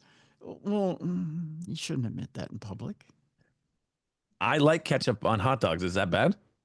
It should be, unless you're less than 13 years old. It's kind of a bad thing. Listen, what were you told by authorities about saying 13-year-olds and hot dogs in the same sentence? I should never mention that again. Yeah. All right. Well, I'm not going to tell. I like relish. Does that help? Yeah, but see, it's a cardinal sin when you go to Chicago to put ketchup on a hot dog, especially if there's relish on it. See, it's mustard, relish, onion, tomato, pickle, Oh, see, I can't do all that. onion. You can't do a Chicago dog? Nah, I can't. I can do some of that stuff, but like once they start adding the peppers and all that, I'm like, I'm No, out. I can't do peppers. Yeah. Without the sport pepper. I'm gonna have to look over my shoulder next time I'm at a Nashville Predators game at Bridgestone Arena. Make sure nobody's judging me for putting ketchup on my dog over here. Unreal. Do they judge that stuff in Nashville? Well, no, but in case somebody from Chicago's around, they'll be like, "Oh, look at this grown man has ketchup on his hot dog." That's right. I don't think Chicago's the only place they do it though. I've heard that too in New York. When I've been to New York, you don't put ketchup on a hot dog. I'll only put ketchup on my hot dog when I eat them at home now. Well, I don't want to get you weirded out about putting ketchup on your hot dog, but it's. Oh, it's okay. I was a child. I guess I shouldn't cut it up and put it in mac and cheese either. Is what you're gonna tell me next? No. I enjoy hot dog and mac and cheese. You know what though? There is a certain person who used to be on this program that put barbecue sauce in his hot dogs and mac and cheese. Anyways, so Chewy the raccoon. We get back to this. Thankfully, Chewy the raccoon was unharmed, and notification was made to the proper authorities to determine that she has the proper paperwork and documentation to own the raccoon. So she might not even properly own Chewy. Uh-oh. Yeah. Vidal is facing several drug charges and was cited for driving under suspension. While our officers are trained to expect the unexpected, finding a raccoon holding a meth pipe is a first. No raccoons were hurt or injured in this incident. As always, we remain committed to keeping our community safe, no matter what surprises may come our way. It is legal to own a raccoon in the state of Ohio, if you didn't know that, with proper paperwork and permits. If you want to know what exactly exotic pets you can own in Ohio, again, I'm posting the entire article to the description of this program, so you can learn more by clicking the link to see which exotic pets you can own in Ohio. You know what else you can own? A dog. Get a dog. Yeah, dogs are good. Yeah. Like, stop shaking the trees for the raccoons to fall out and start petting them. It just don't work that way. A raccoon would be a tricky pet. I'll give you that, because they're not. They wouldn't be an easy animal. Yeah, I'm not interested. Not interested at all. The rabies alone make it challenging. Yeah. Listen, she can't have rabies and neither can the raccoon. I'm out on both. Well, that's the thing. If you're sharing a meth pipe, I mean, eventually you're going to get rabies. You would think so. Or mono. One of the two is going to strike you. Mono. I didn't hear that mono was a big thing in the raccoon community, but I guess it is. Who knew? Our next story, Wayne, has to do with, okay. So I told you before the program, eventually we get into people hitting each other with food. Yeah. We're there. Let's go. All right. I'm in. Where did this take place? This has got to be Florida. And most of the times people hitting each other, it is Florida. See, I told you. Most of the time when people are hitting each other with food, it's in Florida. This has to do with a nurse battering her wife with cheesy nachos. First of all, I don't get what hitting people with food does, but I was at a baseball game over the weekend and my kids had nachos, and usually it's like the stadium serves think high school nachos, right? It's like those big, massive, super cheap tortilla chips and that like super generic nacho cheese. My kids had them this weekend and there was something, they were hitting the spot. I could have bathed in that cheese sauce. Oh yeah. Yeah. So I know this is besides the point. I'm hungry, but either way, nachos are fantastic. You know who makes that really bad cheese sauce in a can? Old Dutch. If you go really? At the grocery store, you can get it, but they charge like $3 a can. I can't get Old Dutch products in Nashville. No, because the amount of Old Dutch stuff that I wish I had down here. And the other thing, let me tell you, if you move out of the state of Minnesota, something you will miss. Everyone's like, visit the state fair. It's epic. Go to US Bank Stadium, see a Vikings game. There's these handful of things that like Minnesota is like, no, skip all of that. Go to the grocery store, get a bag of Doritos, and get top the tater. And then go sit in your hotel room. That's all you need to know about the state of Minnesota, and then fly back to wherever the hell you came from. Yeah, you can't get top of the tater. I have relatives in Florida that miss top of the tater. They're like, if you're coming down here, can you get us a nut goodie bar and top of the tater? Yeah, honestly, Yeah. so good. Oh, sorry. This is No. this is the obese portion of the program. Come back later for more crime stories. This is where we talk food for half hour. Yeah, right. Oh, my BMI is going up just listening to this story. Well, this nurse has been accused of shoving cheesy nachos down the leggings of her wife. Mm. During it. Hey, it's getting a little hot in here, isn't it? During a 3 a.m. domestic battery in Florida, according to police. Investigators say that the 40-year-old victim was making nachos with nacho cheese in the kitchen when her spouse, 39-year-old Allison Swan, told her she shouldn't be eating this late and made a comment about her weight. Oh, that's catty. Oh, wow. You don't want to do that. And see, you thought it was only misogynist males that did this, ladies. No, it turns out the ladies do this to ladies. See? Is that a bad comment? Should I not? No, just what I had. See, anytime Tim and I are having a conversation, or when we were doing our podcast before, our jokes are like Legos. Tim will say something, and then I add a punchline to his punchline, and then he'll come back and like add a punchline to the bottom. So the punchline I had, I'm gonna stand back and applaud Tim's punchline. I love that. There you go. That's keep it safe for now. During the argument that ensued, Swan, who had been playing video games in the living room, walked over to her spouse and grabbed a handful of the cheesy nachos and shoved them down the back of the victim's leggings. Ooh. Dinner for later? Wait, we're not in not safe for work territory. So I shouldn't have said that. I'm sorry. But no, it's fine. It's fine. It's when the victim, who was also a registered nurse, subsequently sought to change her clothes, Swan allegedly dragged her to the floor and shoved her fingers into either side of her mouth. Oh, she fish hooked her? Yeah, and then hooked him like a fish. Oh, well, to be fair, when you said shoved fingers inside, I was like, where are we going with this, Tim? I know, foreplay. No. Allison then continued to batter her by grabbing her head and slamming it into the floor multiple times. Someone's on where did the nachos come into this? Like how do you start at shoving nachos down pants and then end up curb stomping somebody? Right? That escalated very quickly. It takes a wrong turn at Albuquerque somewhere. A friend of the victim called 911 to report hearing via an open phone line Swan striking her spouse. When police responded to the couple's Port St. Lucie residence on Saturday morning, Swan denied that a physical altercation occurred. She claimed her wife had been in a drunken rage and had thrown the plate of nachos and rolled around and covered herself in nacho cheese. Oh, that is the worst excuse ever. So she did it to herself. What? Yeah. That's wild. Yeah. However, an examination of the victim's leggings revealed what appeared to be nacho cheese on the interior backside, consistent with her story. A substance resembling nacho cheese was found smeared on a wall. The victim also had a knot on her forehead and a scratch on her right arm. And while Swan claimed her spouse had thrown the nachos, cops found the ceramic plate they were prepared on was completely intact. Uh-oh. Yeah, that's going to get you in some trouble. Swan was arrested for domestic battery, a misdemeanor. She was freed from the county jail Sunday morning after posting only how much bond here, Wayne? I love playing this game with my co-host. Ooh, hang on. Let me grab. So this coin is going to represent $10,000. Okay. Okay. Under 10, I'm going to say $5,000.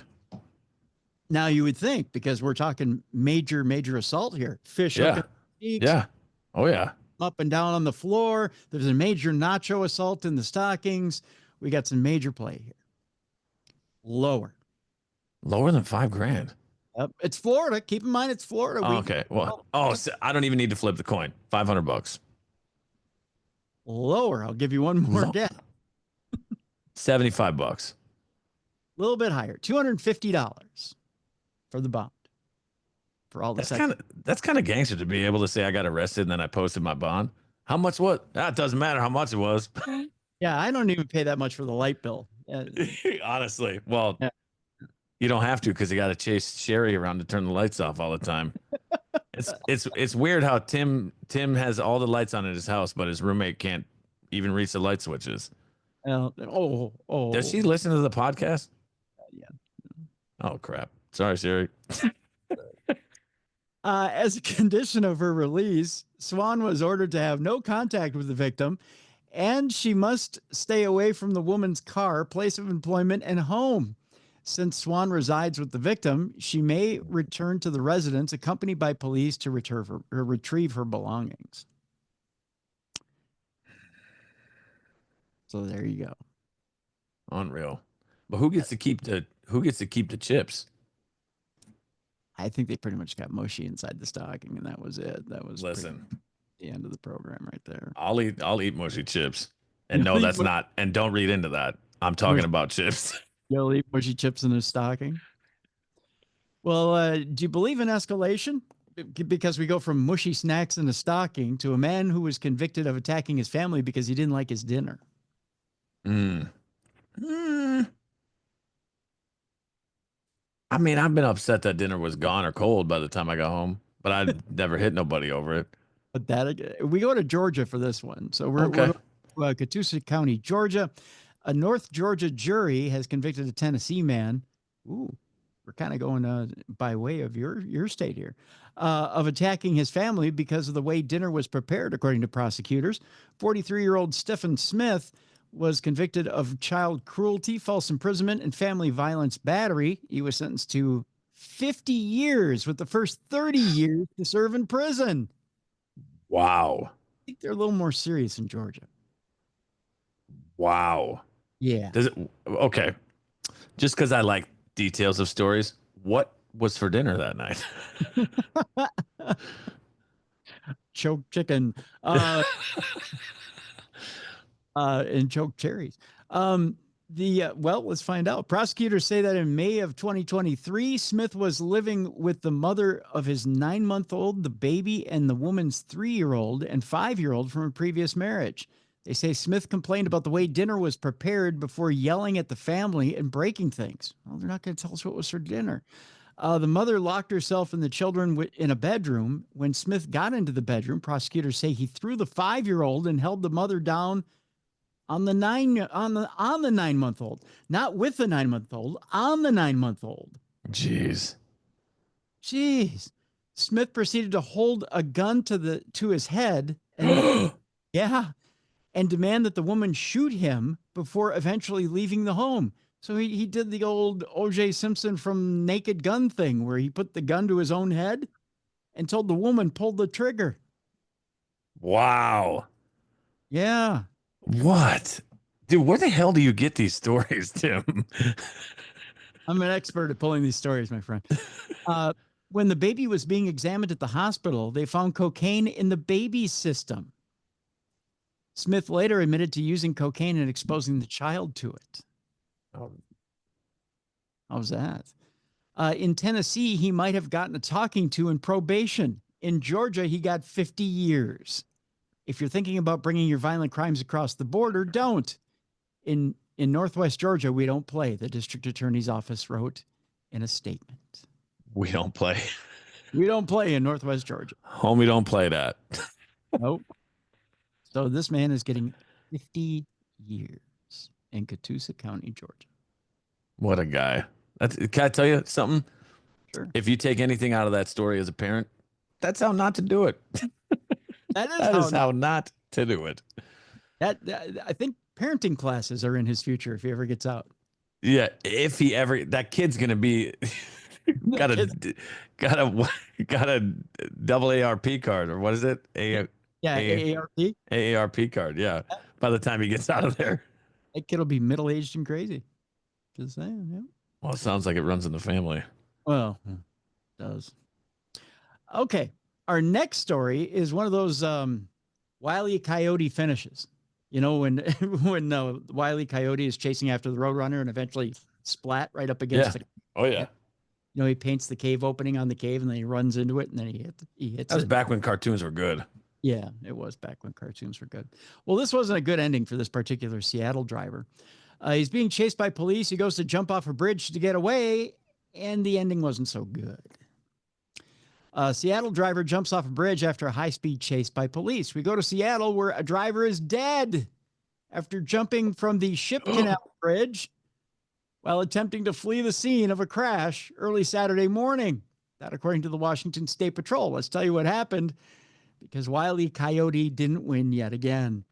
The incident began around 1:48 a.m. when a trooper spotted a vehicle speeding northbound on I-5 near the bridge. As the trooper approached, the vehicle attempted to flee, but quickly caused a 3-car collision. Despite damage from the crash, including the loss of the right front tire on the vehicle continued briefly before coming to a stop on the side barrier of the bridge. The driver then exited the car and jumped over the barrier in an attempt to escape. That's the person, by the way. The driver then exited the car, jumps over the barrier in an attempt to escape.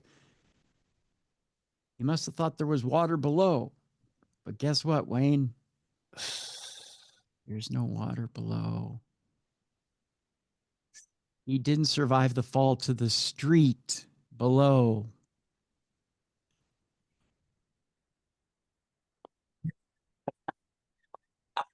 Sound effects.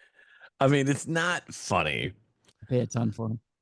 But, I mean, he's obviously not from that part of town then, right? I don't think he will. No. And at what point does he go, oh, crap, there's no water? Probably right before he hit. They talk about how when you're about to take that fatal fall, and then your spirit probably leaves your body before you hit. So then that way I hope so. I bet you he checked out like right before he hit. He probably was just like, I'm out of here. And see ya. Goodbye. Yeah. I don't think he survived it. Or he probably had a massive heart attack before he hit, just thinking he was going to die. Ugh. Yeah. My heart. Ugh. I don't know what I clicked on Twitter, but as I scroll through that, I get videos like that, like people jumping and stuff like that. Oh. I don't know why. I never watched till the end. My God, but I don't know what I'm like. What happened to the half naked broads? Why do I got these guys hopping off buildings now? Where are my half naked broads? Yeah, you're killing me over here. Watching jumpers. A passenger in the vehicle, by the way, was taken into custody. Troopers noted that the vehicle was not reported stolen, but was missing license plates. That is still under investigation. So there you go. Stolen. That'll happen. All right. We just recently had May the 4th, Star Wars Day. Turns out virgins everywhere were celebrating. Oh boy, were they ever. They were in heaven for at least one day. May the Force be with you. By the way, Revenge of the 5th is the next day, so it was a 2-day celebration. Oh, yeah. Because what's better than not knowing what? Never mind. Is this the safe? Is this? Or do I gotta wait? You gotta wait for one more story. I won't wait. Okay. It was a good one. Well, go ahead and let it loose. Respectful of your. Gonna say. You were breaking up there, but go ahead. I just want to say these Star Wars fans, you got me? Yep. These Star Wars fans want to celebrate Star Wars back-to-back days, right? Yep. Why are you going to spend 2 days celebrating? You don't know what the inside of a woman feels like. Oh! I'm just kidding. That's a joke. You guys probably get it all the time with each other's lightsabers. Anyway, back to Tim. That's a joke. That's a joke. You guys are great. I love everybody equally.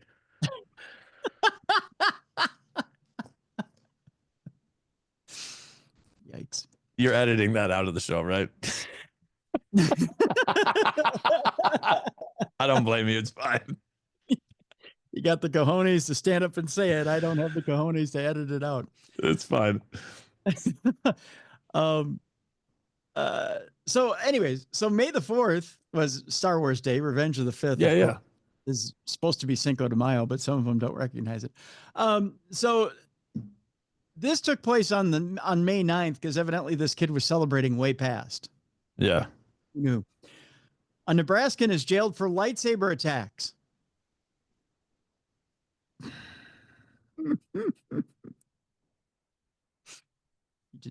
Zoom, zoom, zoom.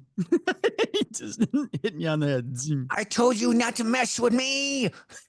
I'm just a Jedi. The defendant, are you ready for this? Who's Uh-oh.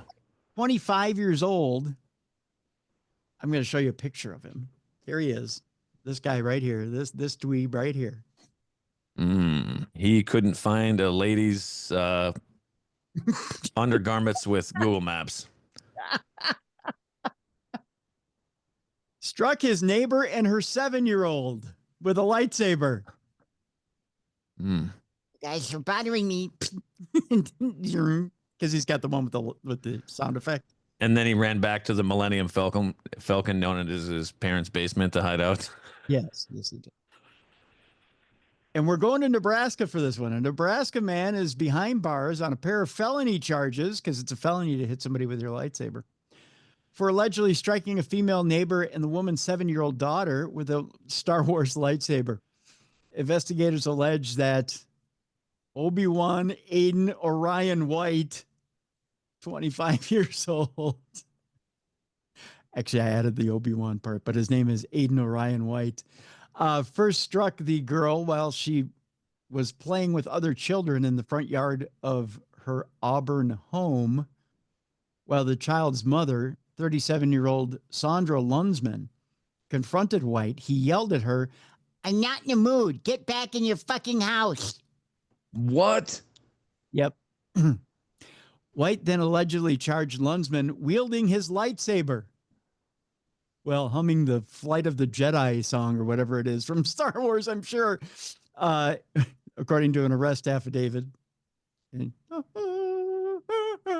he had his little lightsaber. I can hear his ringtone now. It's exactly what it is, too. Hang on, I'm getting a phone call. Aiden struck Lunsman on her right arm and shoulder, reported a sheriff's deputy. Both Lunsman and her daughter said they were in pain following the lightsaber strikes, but not too much. It wasn't anything, a little Curad Band-Aid and a little bit of bacitracin couldn't cure. I'm sure he didn't swing that hard. Two neighbors told the cops they witnessed White hitting the victims with the lightsaber, which investigators described as a higher quality device, approximately 3.5 feet long, constructed of metal and thick plastic. Oh, so he bought the professional ones that you battle with. Yeah.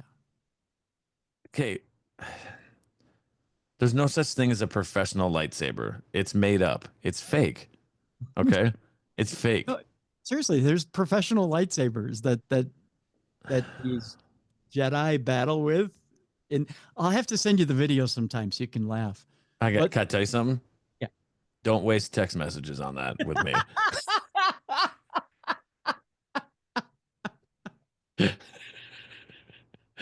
Sorry. I'm going to get a bunch of emails on this. It's I fine. know, because I have one. I have one on my mantle. But here's the deal. Anybody that's getting all Becky butthurt over it, we're just joking. We're just having a great time. Enjoy what you enjoy. Tim and I enjoy half-naked, oiled-up men wrestling. Okay, like everybody's got their thing. At least your characters you like are fully clothed. Isn't Becky Butthurt wrestling on Raw tonight? Listen, Becky Butthurt getting Raw tonight. You know what I'm saying? What? It's fine. Where was I in this? Okay, so so yes, 3.5 feet long metal and plastic device. It was a professional lightsaber. The lightsaber, a deputy noted, could cause significant pain and injury when used to strike an individual, according to this guy. During questioning, White reportedly confessed to the attack, saying it was unacceptable behavior for which he wanted to apologize. While cordial with cops, White would have profane and angry outbursts that included him blaming the victims for a rise in his rent. He also warned of future problems for Lunsman and her child. Oh, he's on the dark side of the force. Uh-oh. He's a bad guy. Yeah, he's a Sith. And there are always two. So there's a Sith master somewhere in here. Well, yeah, something tells me he plays both characters. Yeah. The lightsaber was seized by police as evidence. Oh, never separate a Jedi from his lightsaber. I'm just telling you right now. That's dangerous. You can't do that. That's, I mean, seriously, you got better odds of taking a meth pipe from a raccoon. You know what I mean? That's called a callback in the business, kids. That is. That's a callback. White was charged with a criminal complaint with 2 felony assault counts. He is being held in lieu of $50,000 bail, according to a May 6th commitment order scheduled for a June 3rd court appearance. Let's hope there's no Star Wars openings then. White has been ordered by a judge to undergo a competency evaluation. Better yet, he would like a Padawan test, not a competency evaluation. He would like to be tried as a true Jedi, if you would. So please, if you would. Okay, it's time now for our Not Safe for Work portion of our program. All bets are off. Hide your kids in closets. Put in your earbuds if you're at work. Tell your boss to go take a lunch break because we're about to get dirty up in this. Tits. Wow, Sorry. not yet. We do it in 5, 4, 3, 2, 1. Now say it. Tits. I've been hanging on to that the whole show. Okay, there you go. All right. Let loose there, Tourette's. Tits, titties. Sorry. Great source of nutrition. Anyway, back to you, Tim. All right, thanks. We start off in Hartford, Connecticut, where a Connecticut pair are arrested for prostitution and a transaction that took place where, Wayne? At the state police barracks. Oh, I was going truck stop, but to be fair, when you were talking about prostitution and you said trans, I didn't expect action to come after that. So I was wondering where you were going with this whole thing. Anytime you're talking about paying for sexual pleasure, use a different word than transaction. Yes. Because is it space action or is it transaction one word? Transaction. 2 Connecticut residents were placed in custody following a prostitution transaction at the state police barracks on early Tuesday morning. At around 12:31 p.m., troopers tried to pull into the parking lot or pull out, you know what I mean, at the out of Troop H or Hartford parking lot when they saw a sports car blocking the gated entryway. Oh, that's not, park. They don't like it when you're parked in front of their parking lot and you're, yeah. I mean, to be fair, if you're quick, you know what I mean? Well, ain't nobody going to notice anyway. If you hurry up. Since the entrance was blocked, the trooper went up to the parked vehicle and saw both occupants were undressed and had engaged in lewd activities. The reason I stumble is because I got to look at their faces, and there they are. These are the 2 occupants that were engaged in lewd activities. He seems like a guy that could meet a nice lady, and that's her. That's who we met. Yeah. Head on. Speak. I would have been like, can you break a 5? Can you break a 5? I wouldn't have gotten very far with that one. Unless she's got the same teeth effect that the raccoon had in the previous story, I'm not interested in that lady. Can you break this roll of quarters? They were both asked to compose themselves and step out of the car. As troopers spoke to the operator, they noticed signs of impairment and asked him to perform a standardized field sobriety test, which he, of course, failed. I think you can see why if you saw the video. I would have to be under the influence. I'd have to be that school bus driver drunk to touch that lady. And I'm built like a goddamn melted candle, okay? Like I got body by love sack over here, and I wouldn't touch that lady. When police spoke to the passenger, she did not admit to a transaction made of any kind at first. She was just naked because she loves to feel the breeze. But troopers saw 3 $10 bills that were found at the top of her purse. That's probably two $10 bills too many. Yeah, can I tell you something? The two of the three were in there already. Okay. Yeah, Okay. That was their whole night's earnings. Oy vey. Listen, I'm not one to talk about looks. But if it was between a fistful of sandpaper and this lady, I'd be going home alone.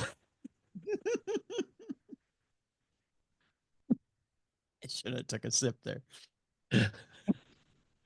She then admitted to police that she engages in sex work, but does it engage her? That's what we want to know, folks. Does it engage her? Listen, back to the Chicago hot dog story. This Yes. lady gives hot dog in a hallway vibes. Honestly, Oh, no. I'll tell you right now. Oh, no. It was also revealed that the passenger of the vehicle was also in possession of suspected narcotics. Go figure. And narcotics paraphernalia that were later found to be fentanyl and crack cocaine, which the guy who was paying her for the probably had to be on crack. Yeah, I would have had to been on stuff they haven't discovered yet. Yeah. Officials identified the driver of the vehicle as 34-year-old Willie Farrell of Bloomfield and the passenger is 48-year-old Deandra Lysick of Hartford.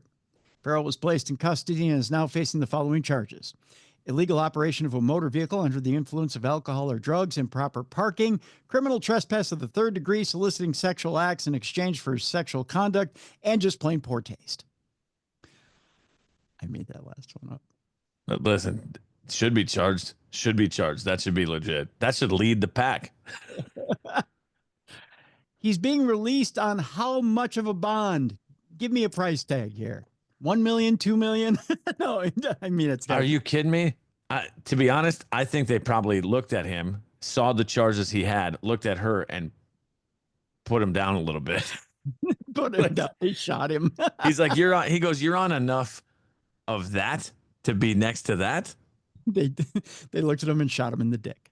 Yeah, they're like, listen, this is an upgrade. I'm gonna say. I feel like anytime you ask this, it's going to be ridiculously low. I'm going to say $1,000. Go higher. 15. $10,000 bond. That still seems low. Well, they had to teach him a lesson. Lysick was also arrested and facing the following charges: use of drug paraphernalia, possession of a controlled substance, criminal trespass of the third degree, soliciting sexual acts in exchange for sexual conduct, and parking while ugly. She was held on a $1,000 bond. That's it. And expected to appear at Hartford Superior Court on May 6th. So there you go. All right. This next one, if you're holding on this next one, is gonna kill you. Literally gonna kill you. Border officers say they apprehended a woman transporting fentanyl in her vagina. I can tell you have no comment. Or do you? Who put it up there? Who's retrieving it? There is a pretty funny comment here. Like, do you tie a string to it so it's built for easy retrieval? I don't understand. We'll get to it. Oh, okay. U.S. Customs and Border Protection officers at a crossing in Texas seized 113 grams of fentanyl earlier this week. I want you to think about the storage capacity and 113 grams of fentanyl. I would have guessed that out of the last lady. Right. Speaking of hot dog down a hallway. Holy hell. Officials said the drugs allegedly were hidden in the vagina of a 40-year-old U.S. citizen who's seen a hard life. Yeah, a lot of hard something. Yeah. Border Patrol officials said the pedestrian border crosser was detained on Wednesday at the international crossing in El Paso. I'm going to read this as slow as possible so you can absorb this, so to speak. This is an exceptionally dangerous practice and could be lethal if the packaging were to fail during transport, said CBP El Paso Port Director Ray Provencio. It is best not to engage in smuggling activity, but especially in this form, it is risky on many levels. I mean, listen, there's multiple baggies you don't want bursting inside of there. That's one of them. Oh, yeah. Yeah. According to federal officials, border agents selected the woman for a secondary exam just before 3 a.m. Oof. During the That means butt. yeah, it means a lot of things. Sorry. During the inspection, officials said the woman told officers she had a foreign object concealed inside of her, and not her pure heart. Yeah. Yeah. Oh, Agents took the woman to a medical facility where an exam confirmed the presence of the concealed object inside the woman, adding that the alleged package of drugs was removed from the woman's vagine. According to officials, the woman was then returned to the port of entry, and we're not talking about where she put the drugs. I was going to say, lucky. Lucky. Where she was arrested and turned over to Homeland Security. She faces federal charges associated with the alleged smuggling act. So there you go. All right. I have to ask you this very important question. You've been spending time in the South for quite some time now. I know the proper pronunciation. Please tell me you're going to follow suit. Louisville or Louisville? Louisville. No. Louisville. It was named after a king in France. Oh, but so I'm on the radio there. They carry one of the radio shows I do. And I visited there, and that was the first question the sales, like somebody in the sales department asked me, and I said Louisville. She goes, Yeah. Louisville. If you live there, they say Louisville. Because they're lazy. Well, I can't say that. But I can say it. They're lazy. True. I'm like, that's not how you pronounce it, but okay, make up whatever you need. Right. See? Right? Because the town was named after King Louis, King Louis of France, right? There's a statue in the middle of town. Yeah. King Louis. It's not King Louis. He didn't have a stroke. Neither did they. He may have at some point, but it's undocumented. Right. Well, for my sake, I'm going to sing. I'm going to say Louisville. If you proper news anchors outside the U.S. still say outside the U.S. Inside the U.S. outside of Kentucky say Louisville. Okay. Even Casey Kasem said Louisville. Really? Yep. And if Casey Kasem said Louisville, I say Louisville. Go with Louisville. I'm in. Thank you. I mean, I know you got to do what you got to do because you got to. I get it. You got ratings to earn, my man. Yeah, exactly. I got bills to pay. Right. I got to follow suit here. That's right. All right. Louisville police officer fired for sending an officer a nude photo. This is the officer he sent it to. It's of course a guy who sent a dick pic. We can say it. What? And what's wrong with that? Well, you can't do it on the job, evidently. We go to Louisville, where a Louisville Metro police officer was fired for sending a picture of his penis.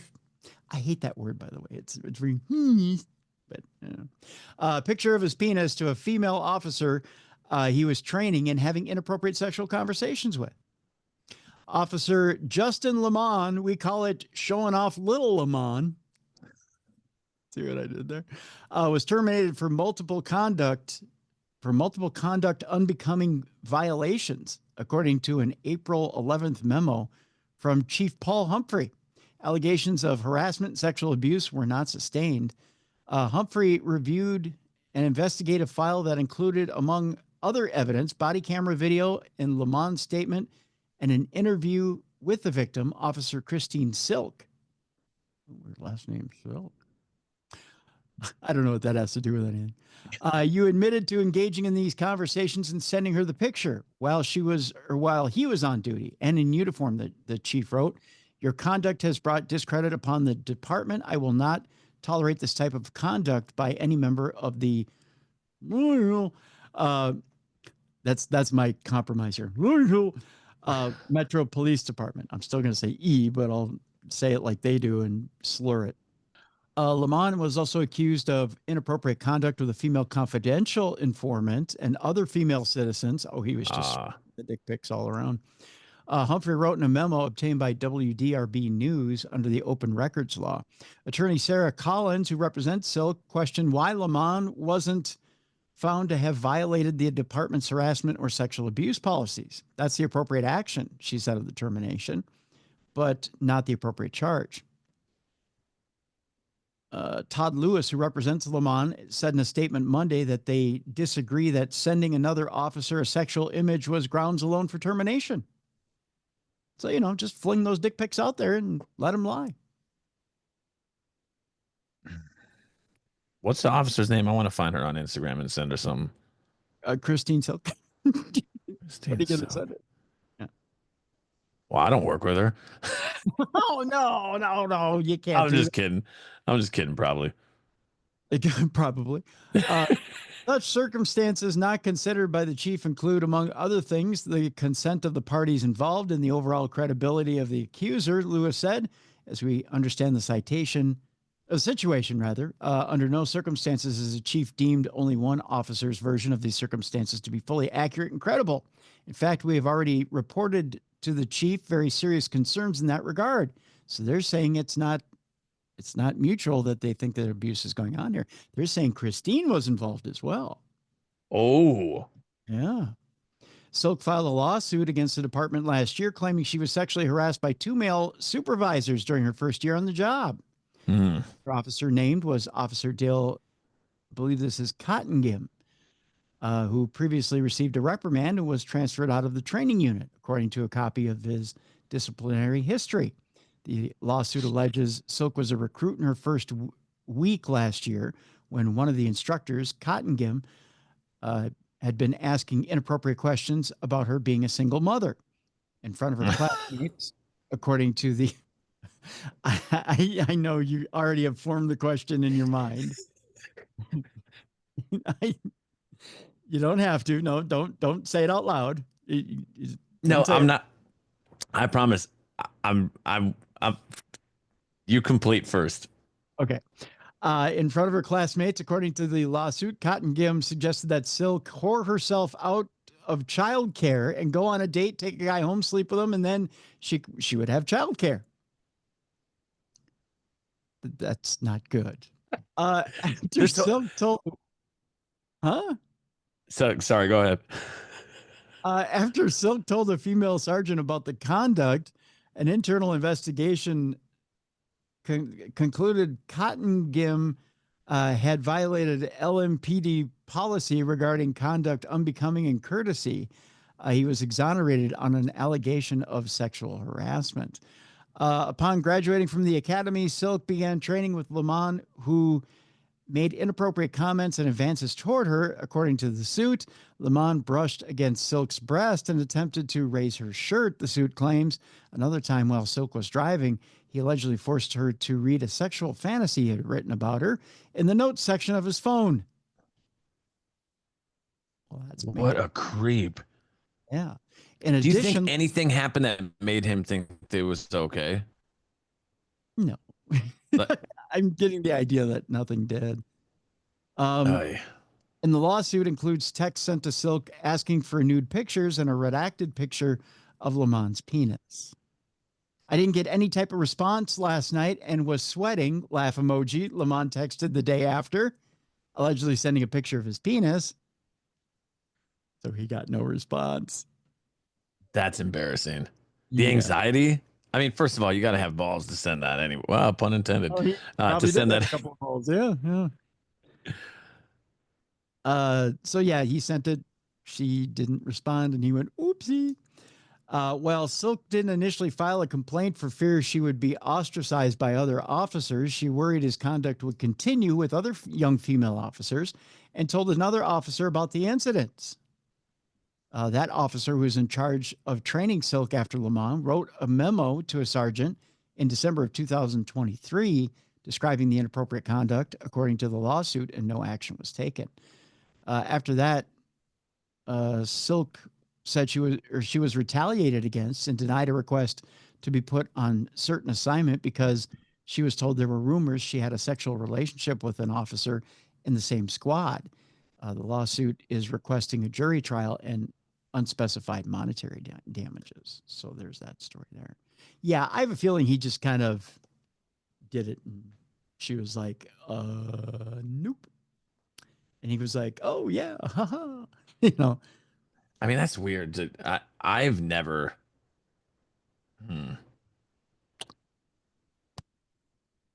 I was going to word that one way, but I didn't like how it came out. So let's just say never send an unsolicited pic of your dong, gentlemen. That's a good. That's all we're going to say. Yeah, we'll put that out there like that. I mean, not like put that out there like that, but you know what I'm trying to say. She probably wasn't impressed that he had to zoom in so much.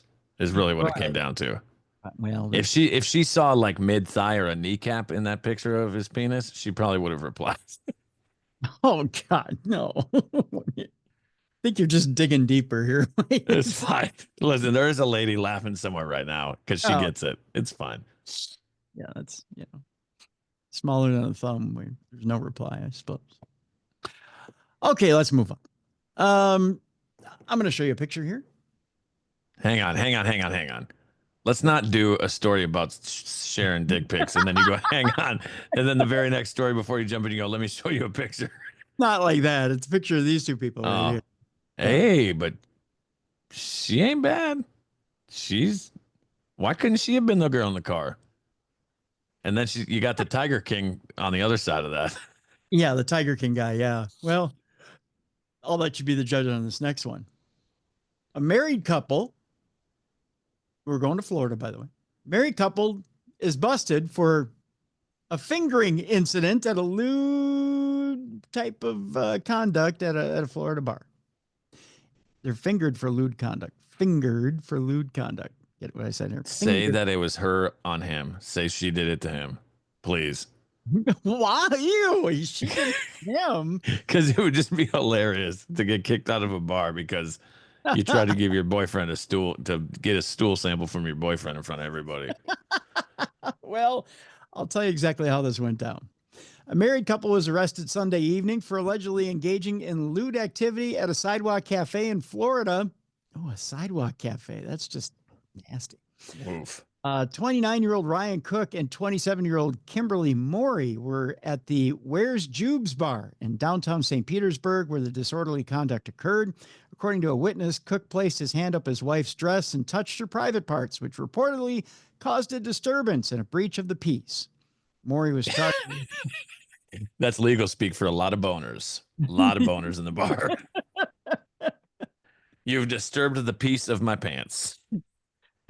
Morey was charged with allowing her husband to place his hand up her dress and engage in sexual conduct. Arrest affidavits do not identify the witness who fingered the frisky couple. That's horrible language in this story. Cook and Morey are charged with disorderly conduct, a misdemeanor, and possession of an open container. In other words, bottles of Captain Morgan rum. You know, Captain Morgan's kind of standing there like, yeah, with his legs open. That's kind of ironic.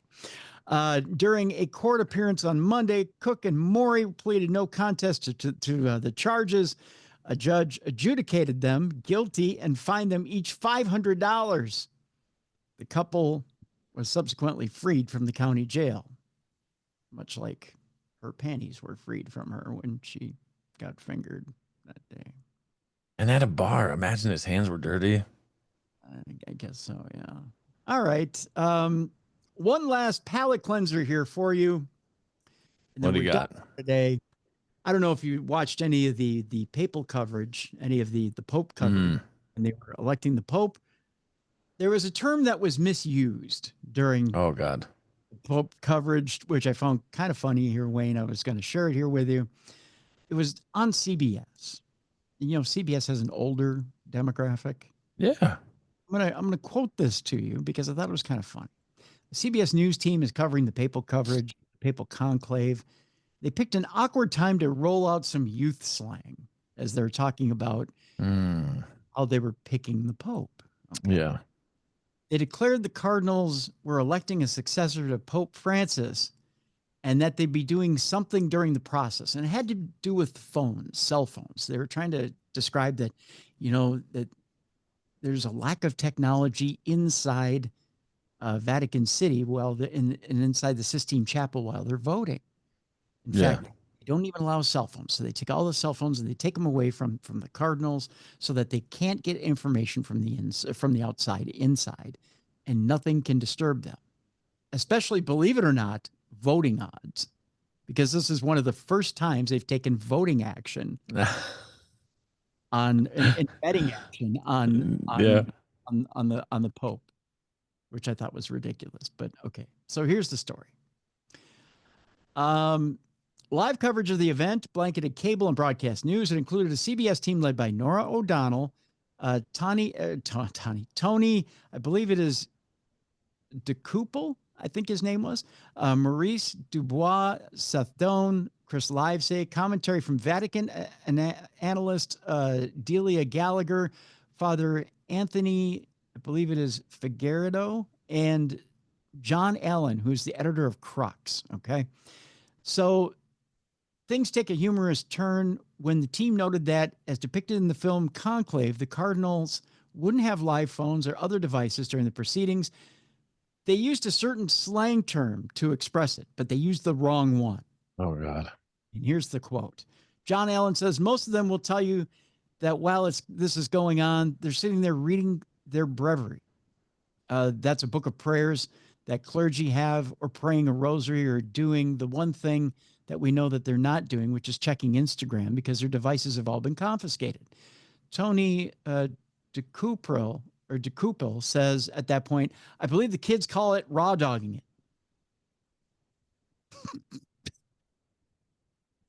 At that point, there's Pardon me?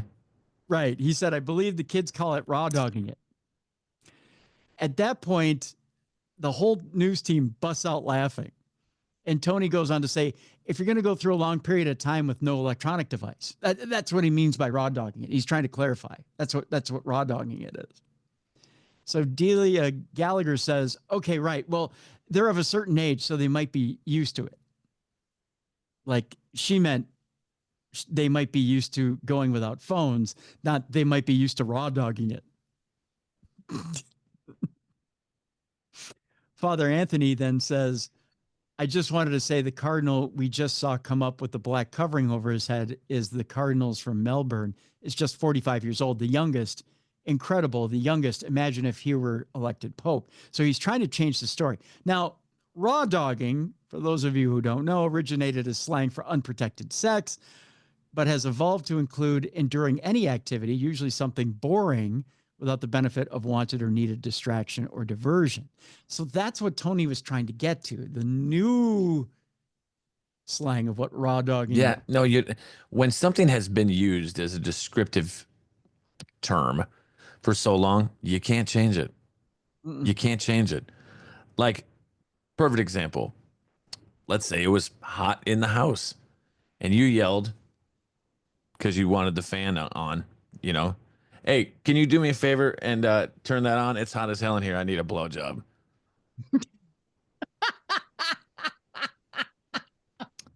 Blowjob doesn't mean turn the fan on to you, because it has a job to cool you down. Okay. Right. It means what it should mean. Yeah. And you can't change that. Yeah, you can't change it. No. They tried a new term on CBS, and Yeah. they scared all the old folks. So Yeah. I actually saw that live when it was happening, and I would have loved to see your face. I spit coke across the room. I couldn't believe that not cocaine, but I've seen your budget. There's no coke on this show. No, there's no coke on this show. But I just, because I did a spit take, because I heard raw dogging and Cardinals in the same time. And normally, when there's raw dogging going on with Cardinals, it has to do with young altar boys. But it was. So I was like, interesting. That's fine. It's fine. It's fine. It's fine. I'm glad you ended with that joke, because I figured my series of jokes would get me not invited back. No. I'd be like, hey man, next time you need a guest, let me know. Yeah, you know what? Funny enough, I'm booked. Funny Booked enough. up. Looks solid. Booked No, solid. that'll do it for today. That's Dumb Crime Stupid Criminals. I want to thank Caitlin Rother for being on the show. Again, the book Body Parts is available right now. It's a reissue from 2009, but it has new information having to do with the Wayne-Allen-Ford case. We have a link in the description of this program so you can get that book. So thank you, Caitlin. Caitlin's going to be back with us June 3rd, and she's got a brand new book that's coming out then that we'll be promoting there. Wayne, you are available nationwide Saturday nights, right? Yeah, I mean, it depends on the city and the time, but we're in some cities during the afternoon, we're in some cities at night, and then we're in about 130 cities every Saturday night. So I try to keep an updated list on my Instagram. He's Wayne D. You can head over there. Plus, if there's any Star Wars fans that want to debate the whole, I know what a vagina is, feel free to reach out there. By the way, it's an absolute joke. It's an absolute joke. Sure, you'll get a few. Yeah, I'm sure you get a few that'll reach out and want to debate that. Yeah. A little nostalgia for you. A little nostalgia. Yeah, but so He's Wayne D is where people should reach out and debate their Star Wars. Debate Star Wars with you. Mm-hmm. I'm not saying anything else because I can already see Tim's face is like, oh God, can you do me a favor? So just shut up so I can hit the credits. No, that's fine. That's fine. I'm actually getting a kick out of it. Hey, thanks for having me, man. I appreciate it very much. Appreciate you being with us. But I do want to give you your proper gravitas because you have major stars on the house party on Saturday night. It's not some dog and pony show you throw out there on Saturday night. No, we put in some work, man. We the biggest names in country music hang out with us every Saturday. This Saturday it's Morgan Wallen. Next Saturday it's Chris Jansen. Jason Aldean's coming up on a future episode. So we stay busy, and I podcast all of that as well. The link to that is in my Instagram. So if you like country music, Bailey Zimmerman we just talked to. We've had Dolly Parton on before. Like, it's legit. It's pretty cool. It's hard to believe I can say I met Dolly Parton. Like, I sat with Dolly Parton. It was unreal. Yeah. Unreal. And you've had Jelly Roll on, and I mean, you're doing it. You're doing it right. So there you go. We're trying. We're trying out here. So, I mean, it's not, like I said, it's not like you're, I don't know. It's not like you're talking to, ham and grits or whatever, the local guys down on the corner who are playing for a quarter a song. So yeah, no, we're legit, man. I hate saying lucky because anything you get, you've worked for, right?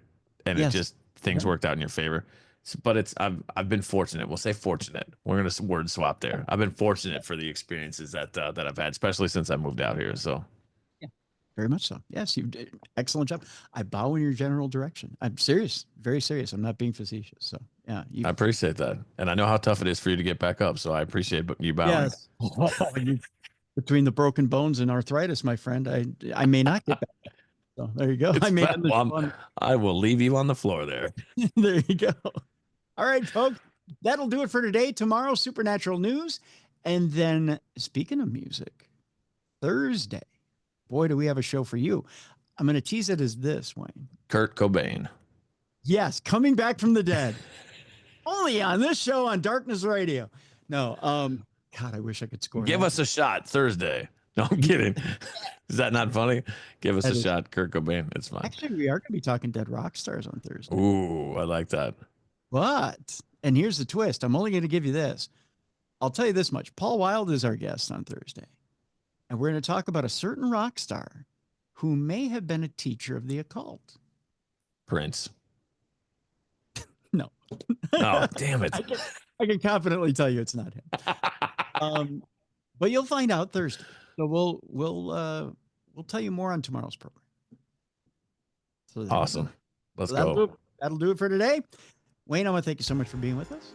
Thank you, brother. Thank you. And we will see you tomorrow for Supernatural News. For Wayne D, I'm Tim Dennis. Thank you so much for watching and listening. True Crime Tuesday. For more audio and video archives of True Crime Tuesday, intriguing content, and cool swag, check out darknessradioshow.com. The executive producer of True Crime Tuesday is Troy Palmer. If you enjoyed today's program, please like and subscribe. Thank you for watching. Be sure to join us tomorrow for Supernatural News with Travis Thorpe.